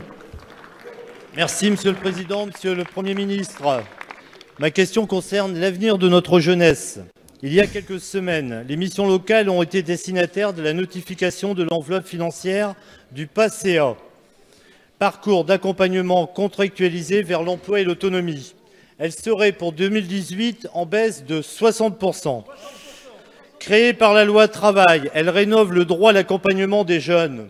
Le PACEA constitue un socle unique. Vous voyez ce que c'est les missions locales ou pas? Les missions locales, ce sont ces organismes dans les territoires, des petites associations qui accompagnent les jeunes, notamment les plus défavorisés et les plus éloignés de l'emploi, dans leur parcours d'orientation scolaire et dans leur parcours surtout d'intégration, de formation et d'intégration au marché du travail. C'est ça les missions locales, elles aident les jeunes à trouver des jobs ou une formation. Que des jeunes. Et donc Jean-Louis Bricout qui tire la sonnette d'alarme en disant que les missions locales vont perdre beaucoup de budget. En totale contradiction avec les objectifs affichés par ce dispositif. Par ailleurs, on risque d'assister à un report des besoins sur les collectivités et les associations déjà fragilisées par vos mesures. Dans ce contexte, nous ne pouvons imaginer qu'il y aurait 2 catégories de jeunes dans ce pays. D'un côté, ceux à qui vous déclariez le 17 mars dernier « Nous avons besoin de vous ». Ou encore, nous travaillons pour votre génération. Nous avons besoin de vous, c'est le message qu'a fait passer le Premier ministre Édouard Philippe aux jeunes En Marche, aux jeunes du parti En Marche qu'il a réunis le 17 mars dernier pour les mobiliser dans le cadre, je crois que c'était dans le cadre de la préparation des européennes, si je dis pas de conneries. De jeunes n'est plus en difficulté. Au-delà, pouvez-vous nous préciser... En gros, Jean-Louis Bricout, le député socialiste, qui dit pour vous, il y a 2 jeunes, il y a les jeunes En Marche pour qui vous travaillez et les jeunes exclus qui sont du côté des missions locales et à qui vous retirez de l'argent. Jean-Louis Bricout, lui, il était assistant parlementaire de son prédécesseur, le mec il a été élu à la place de son patron. Et son prédécesseur, c'était Jean-Pierre Baligan. Monsieur le député Bricout, mesdames et messieurs les députés, nous partageons un point, c'est la priorité absolue qui est sur l'insertion des jeunes. La situation des 1 300 000 jeunes, cumulés au fil des années, qui aujourd'hui se trouvent ni en emploi, ni en formation, car n'arrivent pas à se projeter dans l'avenir. Et la question, c'est quels sont les dispositifs qui peuvent leur donner confiance et efficacité pour se projeter et avoir un avenir professionnel et social. Sur ce plan-là, vous avez omis de rappeler quelque chose de très important, c'est la garantie jeune. Le PACEA, pour que tout le monde comprenne bien la différence, le PACEA, c'est une aide ponctuelle pour avoir une aide au transport, au logement, pas au logement, pardon, au transport, à avoir un repas, pouvoir acheter un vêtement. C'est une aide coup de pouce. La garantie jeune, qui est beaucoup plus ambitieuse, auquel nous consacrons dans ce budget 480 millions d'euros, par rapport à 10 millions dans le PACEA, c'est quelque chose de beaucoup plus important parce qu'il donne aussi un revenu aux plus vulnérables et un parcours beaucoup plus intensif d'accompagnement. Les missions locales, d'ailleurs, sont pleinement focalisées sur ce sujet Et il y a eu l'année dernière, en 2017, 87 000 jeunes qui ont bénéficié de la garantie jeune. Nous en avons provisionné 100 000 pour 2018. Donc nous pensons qu'aujourd'hui, ce dispositif est le plus efficace car les premiers résultats sont très bons. Alors, je veux vous dire, pour les jeunes qui n'entrent pas dans la garantie jeune, parce qu'ils ont moins besoin de la rémunération, parce qu'ils ont moins besoin ou qu'ils ne souhaitent pas un accompagnement intensif, s'il manque quelques millions d'euros, je pense que dans l'enveloppe, puisque j'ai déclaré une fongibilité au niveau préfectoral, nous trouverons les solutions. Mais la priorité n'est pas là, la priorité c'est la garantie jeune et c'est le plan d'investissement. Pour Muriel Pénicaud qui justifie ces transferts de budget en disant que c'est pas la priorité, le fonds CA, c'est prioritaire, c'est la garantie jeune. Et donc elle justifie, après elle dit s'il faut aider au cas par cas les missions locales, on verra avec les préfectures et on pourra allonger des budgets. Jimmy Parin. Mes chers collègues, ma question s'adresse à Monsieur Nicolas Hulot, ministre d'État, ministre de la Transition écologique et solidaire. Monsieur le ministre, la France est en retard dans l'éolien. Et ma question porte sur la volonté affichée par le gouvernement de renégocier les prix d'électricité produite par l'éolien en mer. En effet, le gouvernement a proposé un amendement au Sénat la semaine dernière pour ouvrir la voie à une renégociation des prix pour les parcs éoliens attribués par appel d'offres entre 2012 et 2014. Alors que notre pays ne compte toujours pas une seule éolienne en mer, parce que ces projets mettent 10 ans à aboutir, je m'interroge sur les conséquences d'un tel amendement à 2 titres. D'abord, parce que je suis soucieux de voir se restructurer et rayonner une filière industrielle encore naissante en France, celle de l'éolien marin et notamment flottant, comme entre Groix et Belle-Île où je suis élu. Ensuite, pour la remise en question de règles établies qui bouleversent à chaque fois des filières entières. C'est bien ce qui s'était passé sur le solaire il n'y a pas si longtemps. J'entends parfaitement les arguments du gouvernement quand il dit que les prix négociés entre 2012 et 2014, 200 € le mégawattheure, ne sont plus ceux du marché. Mais de quelle technologie parlons-nous? Les industriels vous répondent qu'au contraire, ces tarifs ne sont pas incohérents avec ceux pratiqués dans d'autres pays pour des technologies similaires. Jimmy Parin qui reprend le sujet qu'on a abordé tout à l'heure de l'éolien en mer. Lui, il est un petit peu plus agressif vis-à-vis du gouvernement. Il ne comprend pas le rejet de cet amendement. Enfin, en tout cas, en gros, il dit que le gouvernement envoie un mauvais signal au secteur. Et il veut lui aussi qu'il y ait plus d'éolien offshore, donc en mer. Jimmy Parin, il sait très bien ce que c'est que la mer puisqu'il est navigateur, il a été skipper. Il a aussi été journaliste sportif. Il a surtout été plusieurs fois champion de France de course au large. L'effet inverse en introduisant davantage d'incertitudes au préjudice des acteurs économiques. L'avenir des 6 projets est aujourd'hui en suspens. Monsieur le ministre, comment comptez-vous rassurer les acteurs de l'éolien offshore? Comment accélérer le développement de cette filière d'avenir alors que le gouvernement veut renégocier les engagements pris il y a 7 ans pour cela? La parole est à monsieur. Et donc, on revient sur la question de l'éolien en mer. Comment est-ce que le gouvernement veut encourager l'éolien en mer? Merci, Monsieur le Président, Mesdames, Messieurs les députés, Monsieur le député Parin. Vous l'avez dit, les appels d'offres pour certains ont été lancés il y a plus de 7 ans. Ces projets ont été aujourd'hui validés, mais vous l'avez affirmé, aucun mât n'a été pour l'instant installé. Moi, j'hérite d'une situation, je ne veux pas la critiquer, avec des zonages qui ont été faits un peu en dépit du bon sens, des modèles économiques qui ne sont pas forcément les plus performants. Donc on va structurer la filière avec une concertation qui va nous permettre justement d'éviter de reproduire les erreurs passées. Mais ces délais excessifs que vous évoquez et qui freinent pour l'instant l'évolution, l'épanouissement de la filière, et nous essayons d'aligner tous les instruments pour au contraire épanouir, élargir et accélérer le déploiement des énergies renouvelables en général et des énergies marines en particulier. C'est la raison pour laquelle, vous vous en rappelez, dès mon arrivée au ministère, j'ai engagé une réflexion sur ce sujet-là pour faire en sorte de donner un coup d'accélérateur à la filière. Et vous le savez, j'ai décidé, et vous en êtes témoin, de simplifier les procédures et de recourir systématiquement, dorénavant, pour les éoliennes en mer, à ce qu'on appelle des appels d'offres construits, ce qu'on appelle des permis enveloppes. Cela va permettre de réduire considérablement les procédures entre le moment où on fera un appel d'offres et le moment où vous verrez les premiers mâts. Cela va permettre d'adapter les projets à la fois aux évolutions technologiques, mais aussi aux baisses de coûts significatives, avec simplement un objectif simple, qui est de faire le maximum de mâts au minimum de coûts. Tout cela se fait, vous en êtes, je l'espère. Bon, Nicolas Hulot qui met en avant sa volonté de libérer les énergies renouvelables, c'est le cas de le dire. Non, mais surtout de concerter avec les acteurs de la filière, de réduire effectivement les délais qu'il juge lui aussi trop longs. Il faut reconnaître que 7 ans, 7 ans les projets, putain.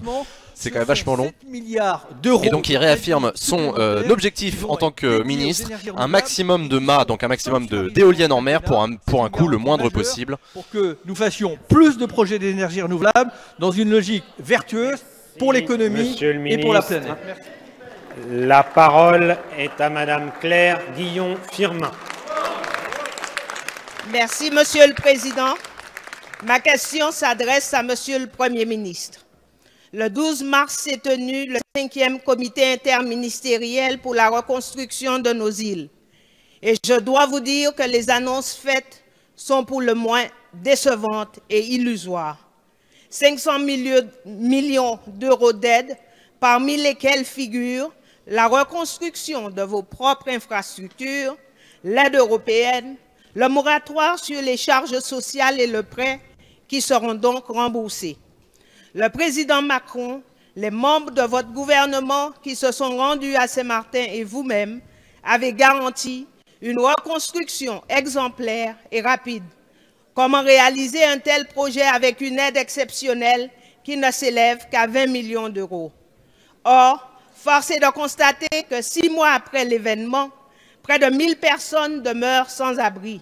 Les écoles fonctionnent en mode de rotation, faute de structures d'accueil adéquates. L'économie peine à redémarrer et les grandes chaînes hôtelières menacent de se retirer. Si Saint-Martin n'arrive pas à se relever très rapidement, la situation sociale risque de s'aggraver. À 3 mois de la saison cyclonique, un nouvel événement climatique serait fatal. Monsieur le Premier ministre, je n'arrive pas à croire que votre représentant ait pu déclarer que l'État français a tenu à privilégier une logique de solidarité nationale alors qu'il n'était pas tenu en raison des statuts de nos 2 îles. Sommes-nous coupables de la solidarité nationale? Oula, ça pique un petit peu là. Claire Guillon-Firmin, pardon, qui est députée de Saint-Barthélemy et Saint-Martin, les 2 îles qui ont été ravagées par l'ouragan Irma. Donc, c'est pas anodin que ce soit elle qui pose la question en demandant quels moyens va mettre le gouvernement pour aider à la reconstruction de ces îles. Elle en appelle à la solidarité nationale et apparemment elle reproche un mot qui aurait été lâché par un membre du gouvernement sur le fait que le gouvernement n'aurait pas été tenu à la solidarité nationale du fait du statut spécifique des îles. Effectivement, si ces mots ont été prononcés, c'est assez malheureux. Et on écoute à nouveau Annick Girardin, Mesdames et Messieurs les parlementaires, la ministre des Outre-mer, qui va répondre. La députée Firmin-Guillon. J'ai pas précisé, mais Guillon-Firmin, elle a travaillé toute sa vie dans l'hôtellerie. Exceptionnelle pour la reconstruction de Saint-Martin et Saint-Barthélemy, vous le savez. Une délégation interministérielle qui œuvre avec l'ensemble des ministères et avec les 2 collectivités territoriales de Saint-Barthélemy et Saint-Martin. Alors, par comités interministériels ont eu lieu, vous l'avez dit, plus de 5, et le dernier, le 12 mars dernier. Je veux d'ailleurs ici saluer, au nom du gouvernement, aux côtés des services de l'État, l'engagement des élus de ces 2 territoires, mais aussi de leurs équipes confrontées à des enjeux de relance économique, d'accompagnement social des foyers défavorisés, mais aussi de la reconstruction des services publics. Vous abordez très justement la question des assurances et le versement des indemnités qui prend, c'est vrai, trop de temps et peut nourrir l'angoisse des populations qui ont besoin de cet argent pour protéger à l'approche de la saison. Et je suis en relation constante avec l'ensemble des assureurs qui, chaque semaine, me rendent des comptes. Et à ce jour, 3 foyers sinistrés sur 4 ont reçu une indemnisation. Nous continuons bien évidemment à rappeler la Fédération à l'urgence de Saint-Martin et Saint-Barthélemy, mais la Fédération des acteurs bancaires, si je dis pas de conneries. Les acteurs de l'assurance, pardon. À Saint-Martin, notamment par exemple que 20% des copropriétaires qui ont investi par le biais de la défiscalisation sont encore à ce jour introuvables, ce qui ralentit complètement le remboursement des assurances. Ah, c'est intéressant ça, ce qu'elle explique, Annick Girardin. En fait, à Saint-Martin et Saint-Barthélemy, il y a plein de copropriétaires. Donc sont propriétaires de logements, enfin vous imaginez quoi, qui en fait ont investi dans l'investissement locatif pour de l'épargne, enfin grâce à des dispositifs fiscaux qui encouragent la construction outre-mer. Et en gros les mecs sont introuvables, on n'arrive pas à retrouver leurs adresses, c'est le bordel et du coup ça complique vachement la reconstruction de l'île. Putain, c'est hyper intéressant, je m'étais pas rendu compte de ça, mais ouais, ça m'étonne pas. C'est la loi Robien, je crois d'ailleurs, qui a beaucoup permis l'investissement locatif en outre-mer. Ses recettes avec 12 millions d'euros en fin d'année dernière et 50 millions. J'ai un doute. qui seront Merci, versés cette année. Madame Et la ensuite, ministre. 66 millions de subventions pour la La reconstruction séance des écoles questions et des au bâtiments gouvernement sociaux. est terminée. La séance est suspendue. C'est la fin de cette séance de questions d'actualité au gouvernement qui aura été assez diverse. Plein de sujets différents auront été abordés. Pas les sujets qu'on attendait, je vous avoue, parce que tout à l'heure dans l'introduction, je disais que j'étais à peu près persuadé qu'on allait parler de la francophonie. On n'en a pas du tout parlé. C'était pourtant la journée internationale de la francophonie. On a parlé de plein d'autres sujets, ô combien plus importants, faut croire. On a notamment parlé de la question de l'éolien en mer à plusieurs reprises. On a entendu Nicolas Hulot parler de ça. Il a aussi eu l'occasion de présenter sa future loi de programmation pour l'énergie. On a parlé du... Ah putain. On a parlé du... Des Outre-mer.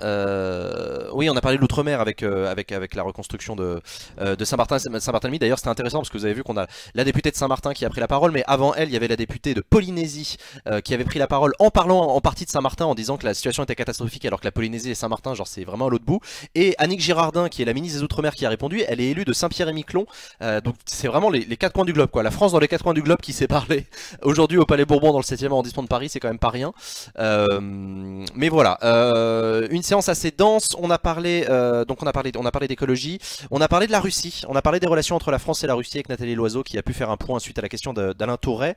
Donc ça c'était cool après l'élection de Poutine et surtout après les tensions diplomatiques entre le pouvoir russe et le Royaume-Uni. On a parlé de la réforme de l'assurance chômage. On a parlé avec la France Insoumise, on a parlé de... Merde, attends, il faut que je retrouve. Ouais, c'est ça, des privatisations sur l'aéroport de Paris et la Française des Jeux. On a parlé du handicap dans le sport notamment. On a parlé de la politique de l'enfance. On a parlé des missions locales. Non, on a parlé de plein de trucs aujourd'hui, c'était cool. De la réforme constitutionnelle. La réforme constitutionnelle, ouais. Merci beaucoup Théo Von Horn pour ton abonnement. Von Horn, pardon, pour ton abonnement et merci pour ton soutien. Non, c'était assez dense aujourd'hui comme séance. On est un peu passé du coq à l'âne de question en question. On a abordé plein de sujets différents. Il y a notamment eu cette phrase de Muriel Pénicaud qui vous a beaucoup fait réagir dans le chat sur les statistiques sur les chômeurs. Elle a dit que 14% des chômeurs indemnisés ne chercheraient pas véritablement un emploi, et donc vous vous êtes posé la question de savoir d'où vient cette stat. Donc il y a eu un débat intéressant dans le chat. Vous pouvez aller sur le Discord d'Acropolis puisqu'il y a des liens qui ont été partagés pendant le live sur ce sujet là, et n'hésitez pas à aller sur le Discord d'Acropolis de manière générale pour continuer les débats, c'est l'occasion. Voilà, pareil sur la proportionnelle, c'est des sujets techniques puisqu'on parle évidemment de sujets de droit constitutionnel, d'organisation des institutions, mais il y a eu un échange assez intéressant entre Édouard Philippe et le député, c'était Michel Herbillon, c'est ça, sur la question du suffrage, pas du suffrage, du scrutin proportionnel plutôt. Vous savez que le président de la République et le gouvernement veulent introduire une dose de proportionnel, et donc ça soulève des questions et ça soulève des oppositions, notamment de la part des gaullistes qui ne veulent pas entendre parler de la proportionnelle et qui voient le risque d'instabilisation, le risque du déracinement des élus, etc. Voilà, les députés ont été relativement calmes aujourd'hui, à une exception près, c'était au début. C'était sur la réponse de Gilles Lurton, oui c'est ça, c'était sur la réponse à Gilles Lurton de la place d'Agnès Buzyn, qui a beaucoup fait réagir. Sur la politique familiale, où ça a un peu gueulé sur les bancs de l'opposition. Enfin bref. 14% des chômeurs qui ont été contrôlés. Oui. D'accord, ok. Bon, apparemment c'est une statistique qui vient d'un rapport interne de Pôle emploi, qui a fait l'objet de plusieurs articles dans la presse, donc le chiffre existe vraiment quelque part. Mais ça n'empêche pas que ça doit être soumis à notre débat collectif. C'était la droite qui râlait sur Buzyn. Ouais, c'était la droite qui gueulait contre Buzyn. Donc voilà. Écoutez, si vous avez des questions sur cette séance, si vous avez des impressions, si ça vous a plu, etc., dites-nous un petit peu. La droite râle tout le temps. Ouais. Non, pas tout le temps. Si, beaucoup. Non, il faut reconnaître qu'en ce moment, les Républicains, ils sont dans l'opposition assez frontale à la République En Marche, ce qui ne laisse pas présager le meilleur pour la réforme constitutionnelle. Puisque vous savez que si on passe par le Congrès, il va falloir une majorité des 3/5 à l'Assemblée nationale, au Congrès justement, pour Emmanuel Macron s'il veut réussir à faire passer sa réforme. Et pour ça, eh ben, il a besoin de travailler avec des Républicains, notamment du côté du Sénat. Acropolis c'était cool, sinon c'est quoi le vote sur la Nouvelle-Calédonie après? Après l'Assemblée nationale reprend ses travaux et aujourd'hui il y a le vote solennel de la résolution, enfin du projet de loi sur l'organisation du scrutin d'autodétermination de la Nouvelle-Calédonie qui aura lieu le 4 novembre prochain et non pas le 18 comme je vous ai dit tout à l'heure, c'était une erreur de ma part. Ce sera le 4 novembre prochain que les Calédoniens seront invités à se prononcer sur l'avenir, sur l'autodétermination de leur territoire. On n'a pas eu de questions sur la SNCF. Non, pas aujourd'hui, Louis. On en a eu beaucoup la semaine dernière, des questions sur la SNCF. Aujourd'hui, on n'en a pas eu. On en aura peut-être demain. Ça a juste été évoqué rapidement sur la réponse sur les privatisations. Oui, effectivement. Justement, on privatise ADP et la Française des Jeux pour mettre plus de pognon dans la SNCF. Parce que c'est stratégique. Ouais, parce que c'est plus stratégique, machin. Ouais, bon, si vous voulez. Hein. C'est l'argument. Ça se plaide, comme on dit. Mais voilà, est-ce qu'il y aura un live sur ce référendum? Je ne peux absolument pas te dire si on fera un live sur ce référendum. J'aimerais beaucoup qu'on puisse faire un live sur le référendum calédonien, mais ça dépendra beaucoup des moyens qu'on aura et qu'on pourra mobiliser le jour J. Enfin le jour J et à ce moment-là quoi. Donc voilà. À quand un report d'Acropolis en Nouvelle-Calédonie pour couvrir le référendum? Reporter, je pense. Un reporter? Ouais, moi je suis prêt à y aller.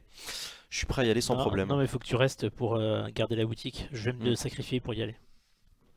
Petite question, plutôt sur l'actualité, hein. Est-ce que la match du Discord aura lieu bientôt? Ouais. La match du Discord est prévue pour courant avril.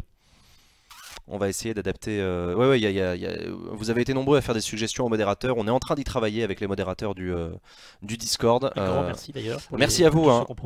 Ouais. Et un grand merci aux modérateurs qui bossent à améliorer le Discord pour qu'il corresponde mieux à vos attentes. Donc on est en train d'y bosser et ce sera pour courant avril normalement. Donc voilà. Il devrait se passer pas mal de choses en avril. Le vote solennel, YayoSL, de quoi tu parles le vote solennel? Excuse-moi, je regarde juste si tu avais posté sur la Nouvelle-Calédonie, t'as répondu en fait. Le vote solennel, c'est la dernière étape du travail législatif où on adopte solennellement en séance publique une loi, une bonne fois pour toutes, en première ou en dernière lecture, ça dépend. Mais voilà. Tu peux nous dire ce que tu penses du cas Facebook? Et moi j'en pense absolument rien, je pense absolument rien du cas Facebook. Effectivement ça n'a pas été abordé aujourd'hui, mais Facebook est sous les feux des projecteurs depuis 24-48 heures, depuis la révélation par Channel 4 je crois, le média américain, de l'utilisation de données personnelles d'utilisateurs de Facebook par une entreprise proche de la campagne de Donald Trump, une entreprise qui aurait détourné des données de millions d'utilisateurs au profit peut-être de la campagne de Donald Trump. Donc voilà, il y a des enquêtes en cours, il y a des demandes de comptes qui sont faites envers Facebook, il y a une chute du cours de Facebook en bourse. Ça pose plein de questions sur les GAFA, etc. Mais ça fait écho à des questions qu'on a entendues au gouvernement il y a plusieurs semaines. Hein. C'était Paola Forteza, la députée, qui avait posé une question sur le contrôle des GAFA, notamment le contrôle fiscal. Vous savez que Google, Facebook, Amazon & Co. ne payent pas assez d'impôts en Europe, en France, etc. En tout cas au goût de certains. Donc c'est un sujet de débat et cette nouvelle affaire Facebook remet une pièce dans la machine. Les ventes d'aéroports de Paris et de la Française des Jeux, c'est pour financer les projets de 10 milliards pour les startups. Je ne sais pas si c'est directement pour financer ça, mais en tout cas, la ministre a été assez claire lorsqu'elle a précisé que, c'était Denis Stéphane, qui a précisé que l'État voulait effectivement céder des participations au capital d'entreprises moins stratégiques pour renforcer sa participation dans des enjeux un peu plus stratégiques, et notamment pour aller du côté, elle a sorti les mots innovation, transformation, etc. Donc voilà. La profession savait que ça existait depuis des années, les fuites de données perso par millions, c'est un secret de polichinelle. Non, ça c'est un secret de polichinelle, Charles, effectivement. Ce qui est moins un secret de polichinelle, c'est le fait que des données d'utilisateurs aient pu être utilisées dans le cadre d'une campagne électorale. Ça, surtout à grande échelle, surtout dans un immense pays comme les États-Unis, surtout à l'échelle d'une élection présidentielle. Ça, ce serait pas rien. C'est illégal que Facebook vende des données d'utilisateurs. Je pensais que c'était justement leur modèle économique. Non, mais effectivement, c'est le modèle économique de Facebook que de vendre les données d'utilisateurs. Par contre, ce qui peut potentiellement être illégal, c'est le fait qu'une entreprise utilise des données d'utilisateurs qui ont été achetées à Facebook dans un cadre pour influencer sur une campagne électorale.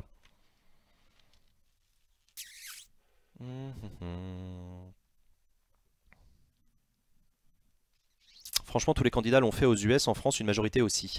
Oui, en France aussi, les candidats aux élections présidentielles ont utilisé des logiciels qui faisaient de la cartographie électorale, etc. Mais en France, déjà, il y a des lois spécifiques, notamment du côté de la CNIL, sur les déclarations des fichiers qui sont constitués, etc.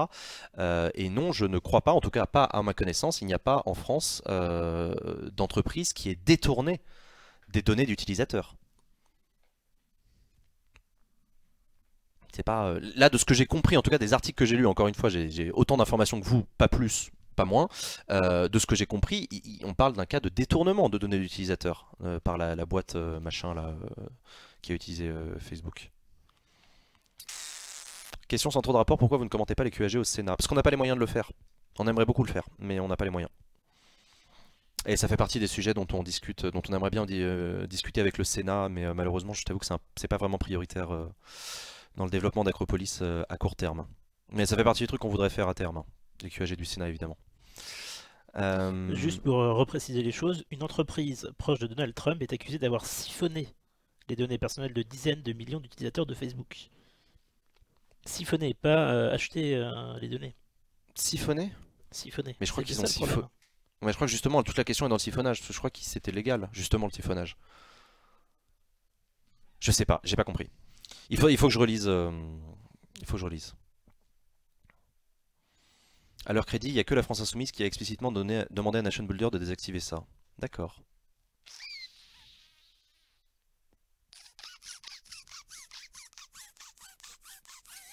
Ils ont piraté les données. Ok, donc il y a bien un piratage. Il y a bien un piratage. Et Facebook n'a pas prévenu, alors que ça datait de 2015. Ah oui, donc Facebook le savait depuis 2015. Putain la vache. Les mecs sont en pleine enquête sur la question de l'influence de la Russie via les outils de Facebook dans la campagne électorale. Putain la vache. Ah ouais, donc en fait on va de révélation en révélation sur cette fameuse... Décidément, cette campagne électorale de Trump nous réserve bien des surprises. Alors que nous, pendant ce temps-là, on a quand même Nicolas Sarkozy en garde à vue. Hein. C'est pas comme si on avait des leçons à donner à qui que ce soit. Mais voilà, pareil, on n'a pas du tout eu de question aujourd'hui sur Nicolas Sarkozy en garde à vue. Évidemment, ça n'a pas sa place en question au gouvernement. C'est pas un piratage, c'est de la propagation de sondages bidons qui pompent des données perso. D'accord, oui d'accord, ok. Non mais effectivement Charles, je me doute que tu es mieux au courant que moi du fonctionnement de tout ça. Mais en gros, il y a une application qui a été créée par cette boîte qui faisait faire un sondage, un test de personnalité à la con. À l'époque, quand ça a été fait en 2015, quand une personne se connectait à l'application, l'application pouvait récupérer des informations déjà de la personne et de ses amis quand vous autorisez à accéder à l'application, votre profil personnel, vos contacts, etc. et de tous ses amis. Et donc forcément avec 250 000 personnes, ça fait de la data. Ah putain, ça en fait de la data, ouais. Et du coup ils ont siphonné ces données perso pour les utiliser pour la campagne de Trump. Et donc c'est pour les utiliser pour la campagne de Trump, notamment. Et ensuite, je crois que le scandale dans le scandale, c'est aussi que les responsables de cette entreprise en question ont été surpris en caméra cachée en train d'avouer clairement qu'ils faisaient chanter, ils étaient des maîtres chanteurs, ils faisaient chanter des politiciens. Donc bref, on est au tout début du débat sur ce sujet-là, on a à peine les premières révélations qui viennent d'être faites, on n'a pas encore de réponse de Facebook, on n'a pas encore de réponse des principaux intéressés, etc. On est au tout début, voilà, donc on va probablement réentendre parler de ce truc-là. Sarkozy et Balkany ont des ennuis avec la justice en ce moment, j'aurais jamais imaginé ces deux-là. Oui, Balkany aussi, alors Balkany pour le coup c'est le procureur qui demande un renvoi en correctionnel, je crois, pour faute fiscale. Donc, nouvelle demande de renvoi en correctionnel du couple Balkany. C'est une nouvelle demande de renvoi. Dans le cas de blanchiment de fraude fiscale. Qu'est-ce que le blanchiment de fraude fiscale? C'est le seul délit pour lequel on n'a pas besoin de passer par Bercy, à cause du verrou de Bercy. Le verrou de Bercy, c'est le fait que dans les cadres de fraude fiscale, seul le ministère public peut déclencher des poursuites. Enfin le ministère, pas le ministère public, justement le ministère Bercy, le ministère des Finances. Le ministère des Finances a la, comment dire, plus que la primauté, il a l'exclusivité de la poursuite en matière de fraude fiscale. Mais si un procureur veut quand même aller fouiller à l'intérieur de délits de fraude fiscale, il faut qu'il passe par la méthode du recel, qui lui ne passe pas par le verrou de Bercy. Mais ça, on aura l'occasion d'en reparler du verrou de Bercy, notamment dans le cadre du projet de loi de finances, puisque à chaque projet de loi de finances, on a des amendements qui sont déposés par des gens qui demandent, par des députés qui demandent à faire sauter le verrou de Bercy.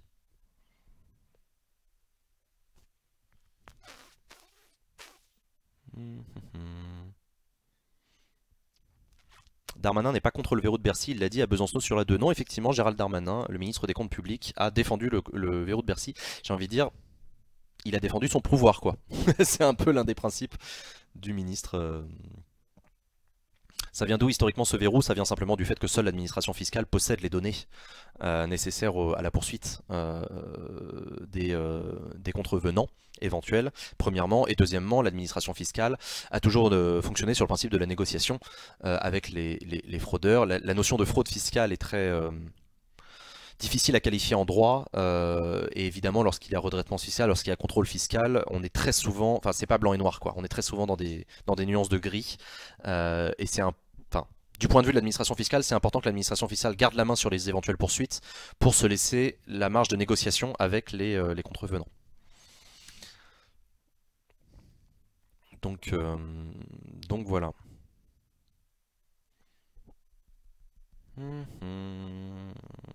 Après, encore une fois, moi je vous donne ces informations-là, je suis pas du tout un spécialiste de toutes ces questions-là, hein. C'est des choses, des informations que j'ai grainées par-ci par-là, que j'ai comprises à force d'entendre des gens en parler, à force de lire des articles, à force de suivre des débats parlementaires, etc. Donc si vous voulez avoir plus de précision, je ne saurais que trop vous inviter à lire les articles qui ont été écrits par des journalistes qui se sont penchés sur ces sujets-là, parfois pendant de longues années, pour en sortir des articles.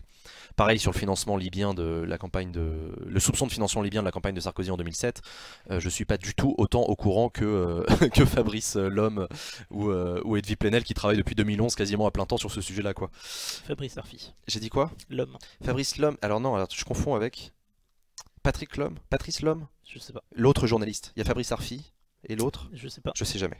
Excusez-moi. Vous voyez, je sais même pas les noms des journalistes. C'est vous dire. Quel manque total de professionnalisme, c'est incroyable. Terrible.